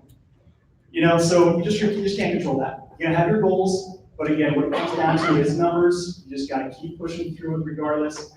You'll find your success, you'll get the sales that you need. Timing is everything on the doors. Those that have knocked before, you're gonna realize, or I guess those that haven't knocked before, there are gonna be times that you're gonna knock on someone's door and it's a birthday party for their 6-year-old. They're just leaving the door, or they're just running out the door to go to a movie right now. You can't control that. Somebody has a bad day at work. If you were there the day before, you had a good day at work. Maybe you would have bought. You were there then, sorry. They just lost their job. Lots of factors are gonna basically have your ability to make sales or not, and it's all about timing. This whole industry is just timing. So realize again, you can't control it, it's okay. Catch them on a different day. Technicians, things can happen. Guy shows up late. Okay, family issues. Most of you guys are moving out of state. Actually, is everybody going to be selling outside of Utah? Anybody selling in Utah? Okay. Anybody never moved out of state before? A couple of you. Okay, so those of you that haven't moved out of state, you're going to realize, hey, you're out away from your family. You can't control what's going to happen back here. Okay, so you got to separate yourselves and just deal with that reality, and hopefully that won't affect you too much. But sometimes it can. Dog bites. I put this on here just for kind of kicks and giggles because it's true. I would hope just to warn you guys, and we want you all safe on the doors. Whistle. If there's a gate, you see a dog sign. See if a dog comes running around the corner. Anybody been bit by a dog? It happens. You get stitches. Okay, you're gonna be made fun of in the office. It happens. Okay. You're gonna say it was a huge Rottweiler. We all know it's a Chihuahua every time. Okay, your iPad breaks, bad signal, that's gonna affect some of your sales. I would recommend getting an iPad cover. Some of you guys don't, break your iPad, it happens. You know, but there's gonna be signals, you know, within the area that it loses a sale for you. Okay, you can't get frustrated in that situation. You're gonna move on, you write all your information down, you plug it in somewhere else. Food poisoning, I've had some run-ins with Wendy's before, and I've been stuck on the doors, not sure what to do. I would recommend being the driver of your car if you're gonna go out to eat, just because you don't want to be the mercy of somebody else trying to text them, hope they can come pick you up. You're about to have a bad accident. I don't know if you guys have done that, or you're gonna decide at that very moment, do you get into a house and use the restroom, or you gotta go behind someone's house? You don't want to be there, so just avoid it altogether. But these things will happen over the 100 days of the summer, okay? But, and then I guess the last thing would be weather. We talked about weather a little bit. But these are just factors that you just can't control, and they will kind of make or break your summer just a little bit. But I do want to focus on weather, because it's funny. I have a picture here from, well, it's not Christmas morning, I'll tell you that. What date do you think this picture was taken? This is Colorado Springs from just last year. May 10th. A week before Memorial Day, so this is actually on May 20th. Do you guys think we went out and worked this day? Did you? Yeah, we worked this day. No, I don't actually know if we worked this specific day. We did take 2 days off because of snowstorms, where we just couldn't work. It was 2 feet of snow. We dealt with a lot of this within the Colorado area, and we can't break this. It can't just break you, okay? You need to move on and you decide, hey, again, this is what you're deciding now. If there's a snow day or a rain day, you put on your jacket, you put on your extra layers, and you get on the doors and you work, and you work, and you work. And it's funny enough, because again, if you look at the stats, we had a pretty good team. We worked through days like this. Do you think any time we went out on a snow day, the whole team came back with zeros? No, guys, we had guys pulling out double-digit days and snow days. You don't need to have a sunny day or even bugs out there in the streets for you to sell pest control. And you need to believe that. I would honestly think that, especially in the market that I've chosen to go to in Colorado, most people don't have bugs. They don't even necessarily need pest control. But we create the urgency for it, and maybe they like us. Maybe that's why they're buying. I don't know the reason, I guess, for buying, but people are still buying, and we're going to keep going out and servicing homes, and we're going to have a good time while doing it. But this picture, it's interesting because even a week before, excuse me, a couple weeks before, I had David and Andrew, which you guys should all know who they are. They were out selling with me in Colorado Springs towards the end of April. And not just with the the 3 of us, we had about 4 or 5 other guys that were there. And it was cold, guys. April in Colorado. Actually, anybody from Colorado? I'm just curious. Okay, you know, it's interesting weather that comes through there. This is middle to end of April. It was just days like this. It was cold, it was rainy, the hailstorms, snow was coming through. And funny enough, it took me, my first knocking day, I think it was like April, say 16th, to the 25th was the first time that I had my double-digit day. So it took me 9 knocking days of cold, rain, snow before I got my first, I'll say, monkey off the back. Because to me, it's not, I don't believe that I'll just go out and I won't sell. I don't worry about that. But it is about the double digits for me. I just want to get it out of the way because once I get one, I'm going to feel like I'm going to continue to get more throughout the summer. And going back to David and Andrew, they were kind of hanging out with me, and obviously we were meeting in correlation with 4 or 5 other reps that were out there at the time. And we talked about, well, actually, I think it was Andrew that said something to me. He said, it's cool to see you in your position, not me, in your position as an owner, with all the responsibilities that you have, and you're still going out, and you're still producing the numbers that you're doing, even in the weather conditions that we had at the time. Because to me, I just wanted to set a pace for the office. I wanted to prove not just myself, but to everybody else that it could be done even in weather like this.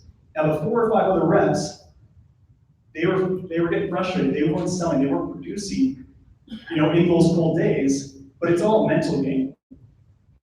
Andrew was producing, David was producing, putting up 8, 9, probably 10 days for all I know, those couple of days before they went to Cincinnati. And I did the same thing. And we were trying to prove and set a pace for the office that regardless of what the outside conditions were gonna be, people still would buy pest control. Now, do you guys think those 4 or 5 reps who were probably sitting in the apartment during these cold days and everybody else was producing, do you think they stuck around? No, they didn't, so they went home. And what happened, it's funny, because we always talk about how once you just trim that fat from the office, the rest of everybody else produced. You get rid of those people that are just kind of that bad karma. And now you look at this office that we put in about 3,200 accounts between 10 reps. And it ended up being the least amount of time that I've ever knocked. And we had reps who were in the top 20 in the company, experienced reps, multiple actually, had 2 reps, 3 I guess including myself that were in the top 20, 2 in the top 10.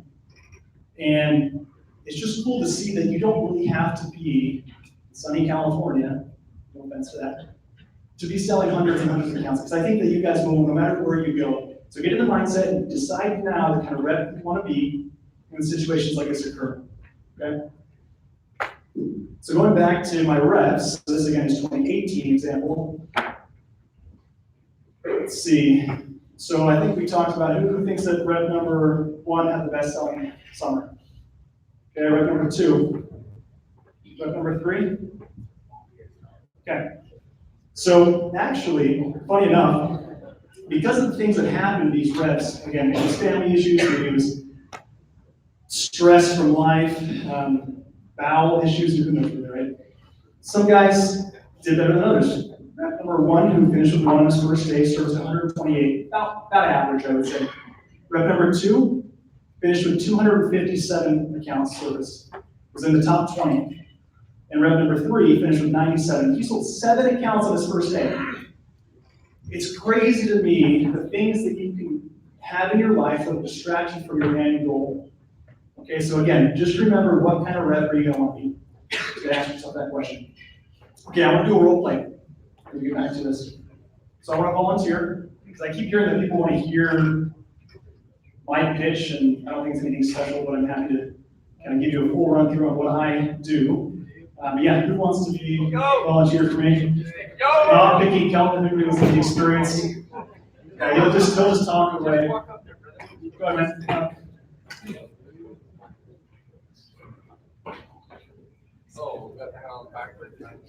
Okay, so we're going to do a very basic role play. I guess I'll give you the example of what I say. Nothing special. I can't say that I have a secret sauce that helps people be convinced to buy pest control. I actually think I have more of a long pitch. And maybe some of you don't like that, and it's not necessarily with the manual to teach you, but it works for me, it works for my reps, and so maybe you guys can take just a couple of these out of this. Okay. So we're gonna be very basic, right? Basics. Okay. Knock, knock, knock. Yeah, hello? Hey, how's it going, sir? Good. Good. Hey, real quick, I'm sorry, Bonnie. Corey, Insight Pest Solutions. I don't know if you've seen myself or my technicians up here the last couple of days, white trucks, vans, service loans. Yeah, I've seen you guys. Okay, well, hey, I missed you guys yesterday. I just wanted to pass on some information. Nothing crazy. Just a couple little ants. We've had a few spiders, sometimes down in the basements. Wasps and yellow jackets, definitely. We even have mice actually in the winter sometimes too. But the reason I'm here, I have Josh. He's one of my technicians. He's going to be out here today and tomorrow, just finishing up our customers in the area. We had 3 gaps in his route that we didn't feel. I just want to keep it busy so he's not sitting in the truck in between appointments.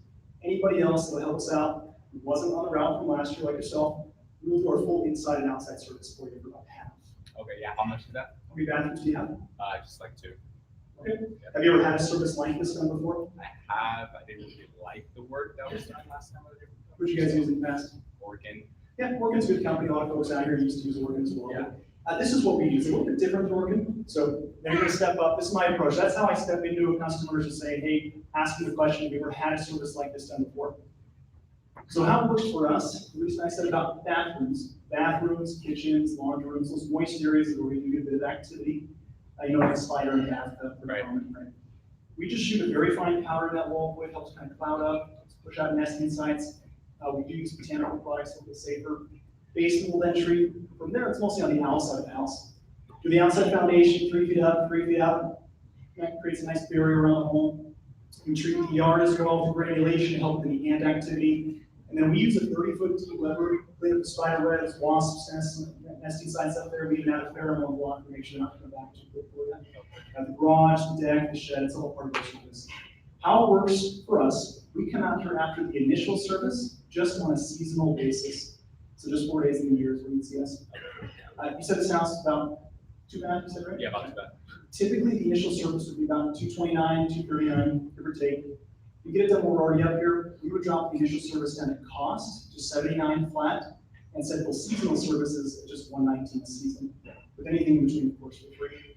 Now, have you heard of us? Do you know who we are? No, not really. No. Never heard of Insight? Okay.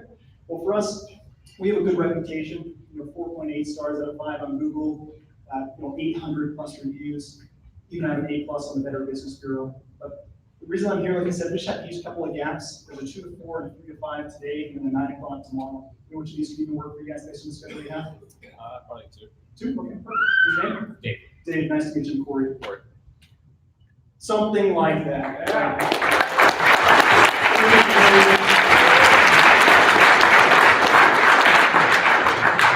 Almost verbatim, that's how most of my sales would be. Now, granted, of course, you're gonna learn about the smoke screens and the concerns that people are gonna give you, and you're gonna push past it. Now, of course, it's not gonna be always that easy, right?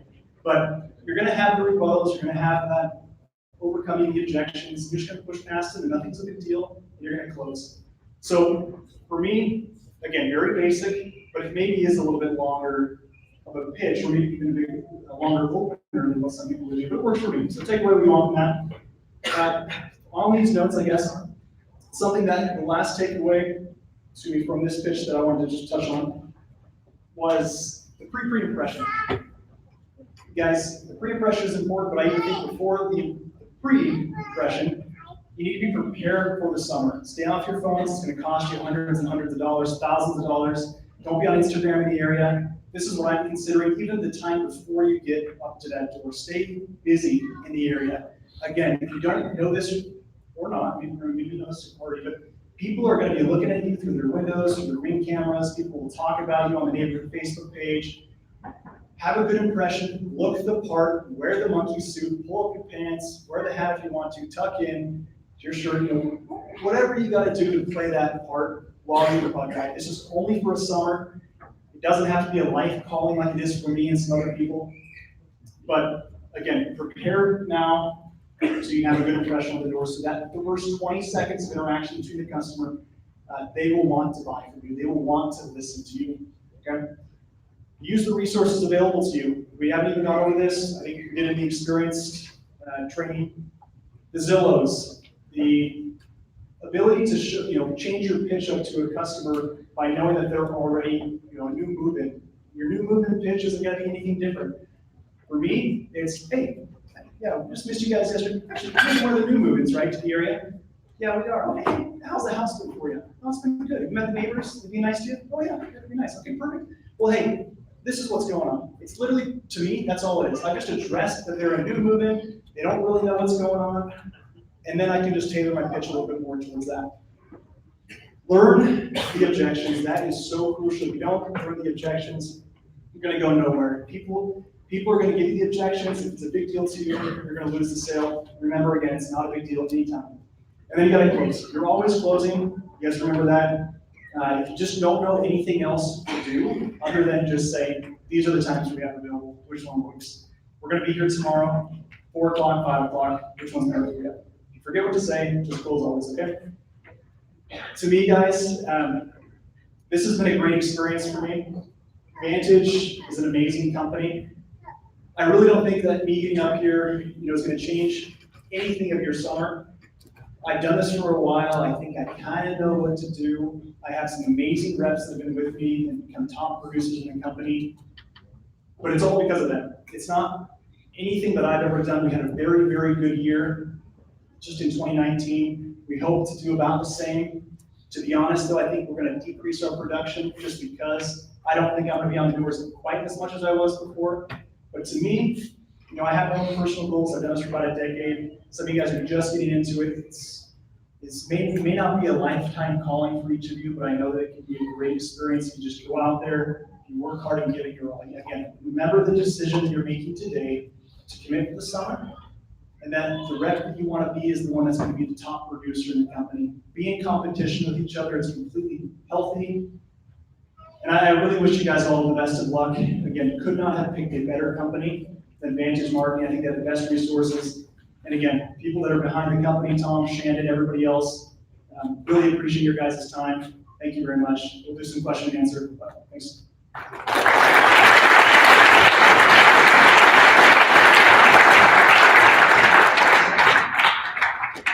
Okay, so yeah, we got maybe 10 minutes that I can just do a question and answer. Anybody have? Yeah. Obviously, your routine won't work for everybody, but I'm just curious what like daily wake up routine is before you get to the doors. So when I was single, it's different than when you have kids. So my current schedule is that I'm up at 7:30 with the grandbaby. And actually, it's not true. So my wife does most of the work with the kids in the summer. What my schedule would typically be is that, yes, I am actually up with the kids. And I don't go to the gym anymore. I think I'm too tired. Some of you guys would like to do something like that. I just eat a healthy breakfast. I kind of hang out for a little bit, kind of unwind. You know, that's my family time, right? It's the morning hours. I would then go to the office, prepare a correlation meeting with the rest of sales reps who come in. Usually there are correlations at 10:30, or 10:30. And then for me, this last year, there were some days that I wasn't on the doors by noon. Again, my goal is 3 before 3. Sometimes, just to be honest with you guys, I wasn't always on the doors until 3 o'clock, just because I had a couple different responsibilities, whether it's with the branch or just sales training or something that would come up. But then when I was on the doors, I was committed. So again, I would make the most of my time. I wasn't on my phone. My wife would request that I would text her each time I get a sale. I don't think I've done that for like 4 years. But to me, it just made the most time. I only need to talk to like 30 or 40 people in a day to get my 7 or 8 sales. So just get in front of those doors, working late. But as soon as I got home, spend the time with the family, kind of rest, keep my mind off of stuff. But again, I would run my numbers because I'm a numbers guy, I'm a goals guy. So probably have a wife pull out the calculator and plug through everything, see where we're at, and then we just relax, watch Netflix. So that's kind of my routine. I think it's different when you're single. I don't know if you're married or single, but get into a regimen of just getting up at the same time, going to the gym if you want to, swim to the pool, play some basketball with guys, or at the beginning, spend an hour in the manual, watching some videos, and then just get on the doors and just commit yourself. Just work those 8 hours a day.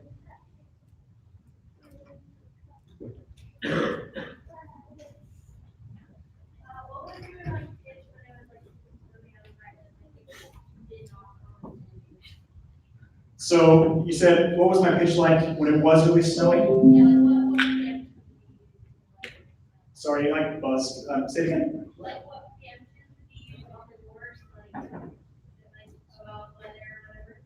Yeah, so the weather was always used to my advantage, right? That's how you gotta turn everything to fit your reason why you're there. So yeah, with all this snow we've been having, it's crazy, right? A lot of moisture, it's just a matter of time before those bugs start coming out. We had a really heavy winter this year. So based on that heavy winter, obviously it's still winter in May. We're expecting this summer's activity level to be higher than other years. Okay, cool, yeah, sounds good. Or, of course, if it was a pretty mild winter, same thing. Oh yeah, we've had a pretty mild winter this year. Not a lot of moisture, bug activity is probably going to be increasing. Oh yeah, okay, sounds good. It's the same thing, and you're just tailoring it to your own advantage. So for the snowy days, when you're actually out there in a blizzard, people are going to laugh at you. And again, I don't know where everyone's going. I doubt most of you will go through a snow blizzard and have to keep knocking or choose to keep knocking. But I promise you, there are sales. People will still buy from you. Not even just sympathy sales. They actually do want it. So push through it. That would be my word of advice. Just do it anyway. Okay, just do it.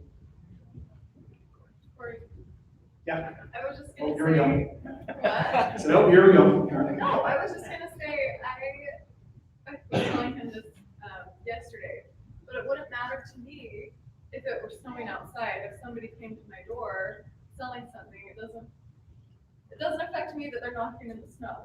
right? Like, I'm gonna buy it, I'm gonna buy it, doesn't matter. Yeah, because that day is not forever, you know, so I think most people know that the snow is gonna melt, bugs are gonna come out.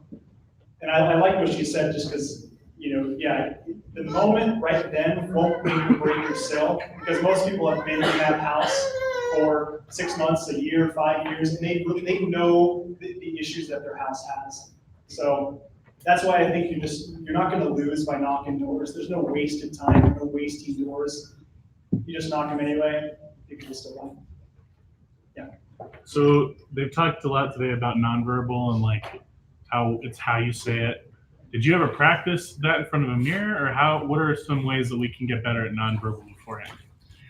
Yeah, so nonverbal's 80% of it, right? So it's always what you say, it's how you say it. And, you know, the body language is key. You know, so you gotta stand, you gotta be confident.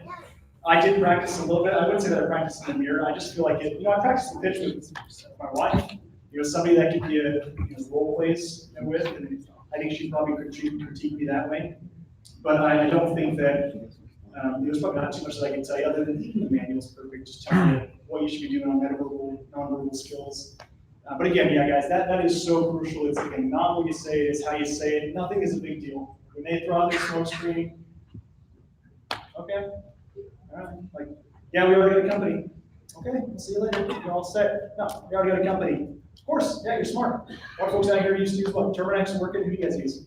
Working, yeah, great company, compliment the company, and then get into it. You know, so again, everything just needs to roll right past you. You always stand to the side a little bit, you know, so that negative energy passes you by.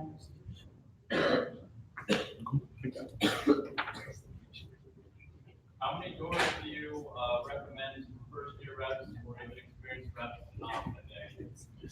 I would say that most areas would be divided into about 80 to 100 homes for a typical sales rep. That's kind of how I do it for my reps. And I would expect them to work that in about a 2 to 3 day period. And I would want you to be talking to as many as you can, but hopefully about 90% of them before you get into an area. So again, first year reps are always going to knock more doors. We know that just because they need the practice. Experienced reps, I'd give you an idea again, I'd probably knock about 30, 40 homes in a day-ish. You know, it's not very many. I think I get into longer conversations with people. But when you're a first year rep, you just need to get those doors behind you and get the experience out. But I would say around that 80 to 100, you know, in a day. Then experience for less.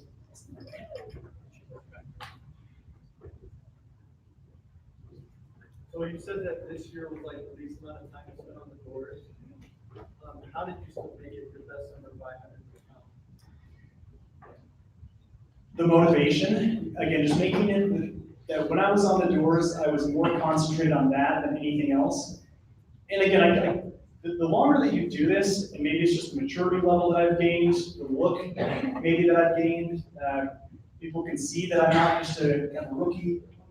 It helps that I'm the owner. You know, I can say things like that on the doors. I don't feel like I'm being sketchy, but I actually am the owner, so it helps bring credibility to me. That's probably the reason why I've been able to knock less doors and just sell more. But anybody that's been in the industry for a while is going to know that fact. You're just going to get better and better. You're going to have to knock less doors and have a better closing ratio. I would say that the last couple of years, my ratio was about 1 in every 4.5 doors. This year I did drop below 1 every 4. And again, these are stats that you can pull out from My Vantage Tracker. You know, you can see all the people that you talk to from this state to this state. You can see it improving over the course of the summer. You do the whole summer, you know, all together. And I was able to see that, hey, of the 2,500 doors that I knocked in the summer, were people that I talked to, I sold 700 and something of them. You know, so pretty cool. This question is to help us married people, but how do you show appreciation for Emily when she's at home managing the kids and she's not able to maintain as much of the social life because she's so busy with the family? Answer wisely, bro. She's right. I know. She just Well, has that's her. the last question. We get chatting on time. How do I show appreciation? Yeah. One way is financially. She has her own spending limits. Actually, no limit. She can just do whatever she wants. She, I think, appreciates that a little bit. People think we're made of money. We're not. I promise you that. No, but This summer was hard because I was pregnant and I was sick. And she had just turned 1. Yeah, guys, hitting kids is it's a challenge in itself, as you guys all know if you have any. Juggling kids with the summer, you know, you gotta have a rock star wife who's willing to do this. You know, you ask Emily if this is probably her ideal career for me, probably not, right? It's a tough lifestyle that we live. But you know, she's gotten used to it, and I think that the benefits always outweigh the struggle throughout the summer. She's not always there with me. You know, she was there for about 2 months in the summer. That is the hardest part, being away from your family, your kids, your wife. You know, so her juggling the kids in the house by herself, things like that. But you know, the 8 months plus out of the year that we have together, that I can be home in the mornings to help her out with the kids, where most people are at work at 8 o'clock, 9 o'clock in the morning, they have to juggle multiple kids. I get to be a part of that. I feel like I get to have more time with my kids than the typical dad would. And to me, that outweighs the struggle. You know, that's a huge blessing.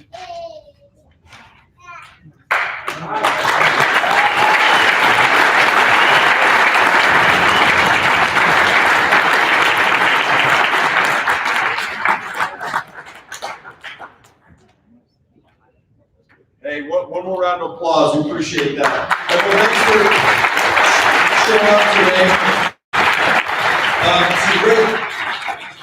Some great takeaways.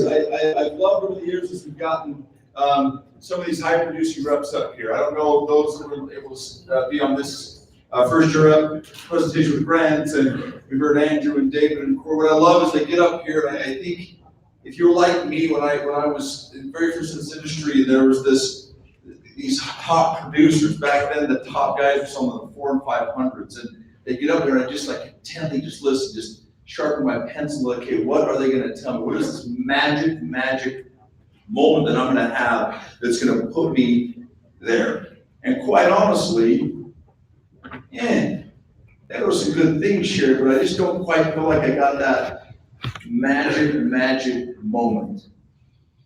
And that's because there isn't one.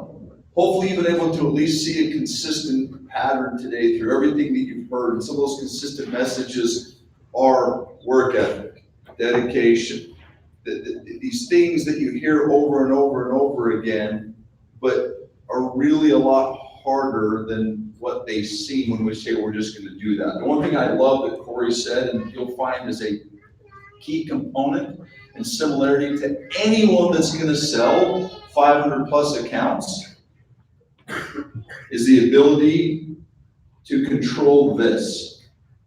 I promise you. I promise you.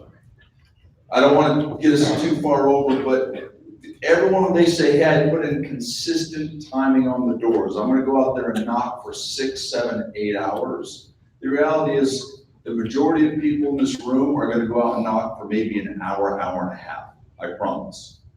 When I say knock, I mean you're actually trying to sell pest control to people.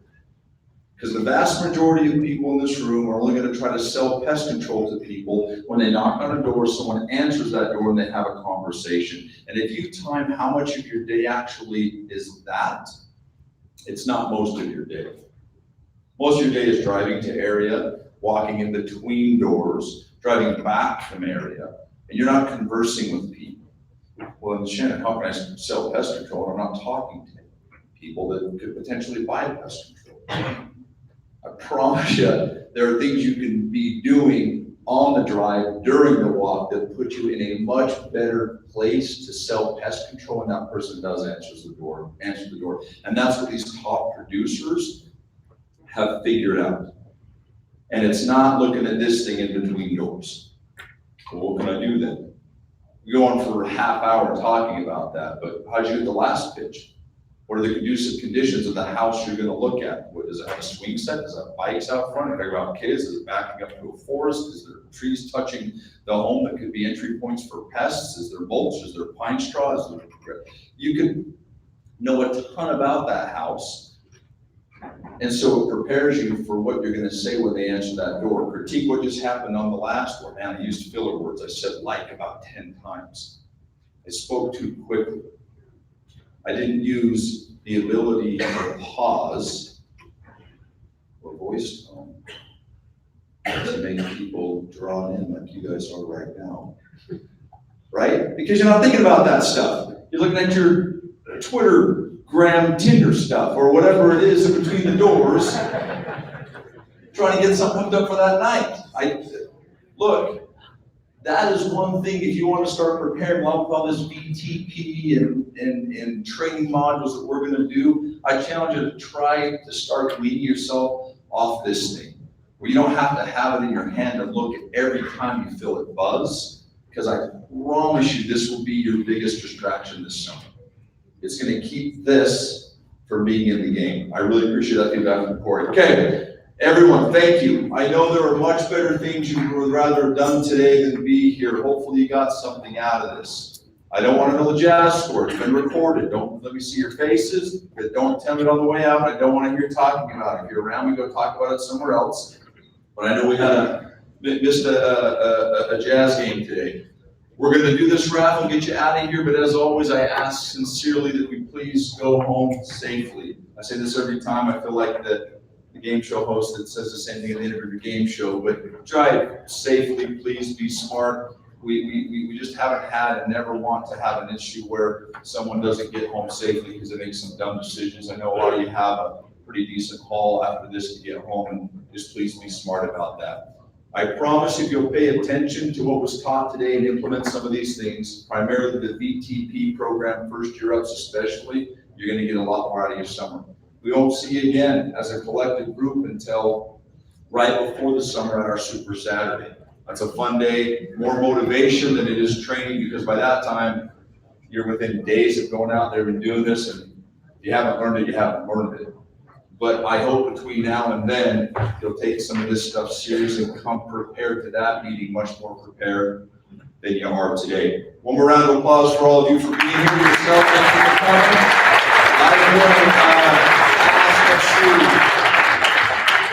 I'm gonna have my two nieces come up here to draw the raffle. They're gonna hate me for this, but